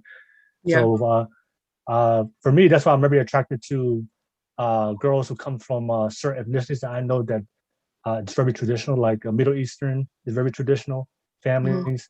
I know Pacific Islander, very traditional families. Hispanic, very traditional families. So I just wanted to throw it out there for you guys. If you're trying to find a dating app, try it. Find just Oh yeah, religious. No, I like it's fun to swipe, but I don't think I could bring myself to actually go. Like I'm just like, yeah, this is cool, but then I don't answer any messages. I just look and I'm like, meh. Their profile seems legit. They'd be cool, and then like just keep swiping. Just try it. Just try it. Just It was try it one time. it was fun while like it lasted, but then it's just like that was in Utah when it was too hot to do anything. It's just the fear of meeting somebody random. Is that it?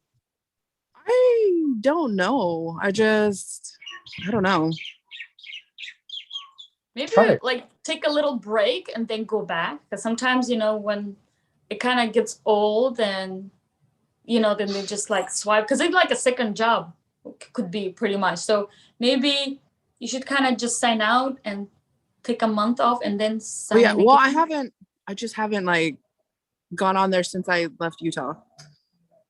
Like, so I don't know. I don't know what the I think there's like some kind of like initial fear there, but I don't know if it's just, I feel like I'm busy or, you know what? I think I know what it is. I think I'm too good for it. I think that's what it is. Cause I have a feeling that, cause I know myself and sometimes I can be like, I don't need no help. yeah, that's it. Like, I'm like, I don't need help meeting people. Are you kidding me? You met me? But at the same time, I'm like, it might be cool, but yeah, I haven't thought about it until now. You try it. I'm telling you, just try it. Just try it. You won't know if you try. I know, right? Yeah, give me some time with that. Saida worked up a side. I know it did. Girl, well, actually, I wasn't really meant to date. I just need the patience for my hygiene school because I was new in Texas, so I knew nobody. I was like, let me just get some guys, and once I do the cleaning, that's it. I don't have to deal with them. But that's so funny. But yeah, but he ended up being my final board patient too. So I did find a patient. and a husband. And a husband. Yeah, there you go. Yeah. I'm gonna put it on. I'll put it on my maybe shelf. I don't know. It's all good. All right. So ladies, we've come to the conclusion of the podcast. Just want to say, we had some good topics today. We had some great discussions. If you guys are still watching this, drop some comments below. Let me know what you thought. Let me know what you think about everything that we talked about. And yeah. So, but ladies, to conclude the podcast, I want to ask you guys. I always ask every single guest. What did you guys think about the podcast, and what did you guys take away from this podcast? So I just want to hear your thoughts on that. So I'll start with you, Saida. What was your thought about the podcast itself, and what did you take away from it?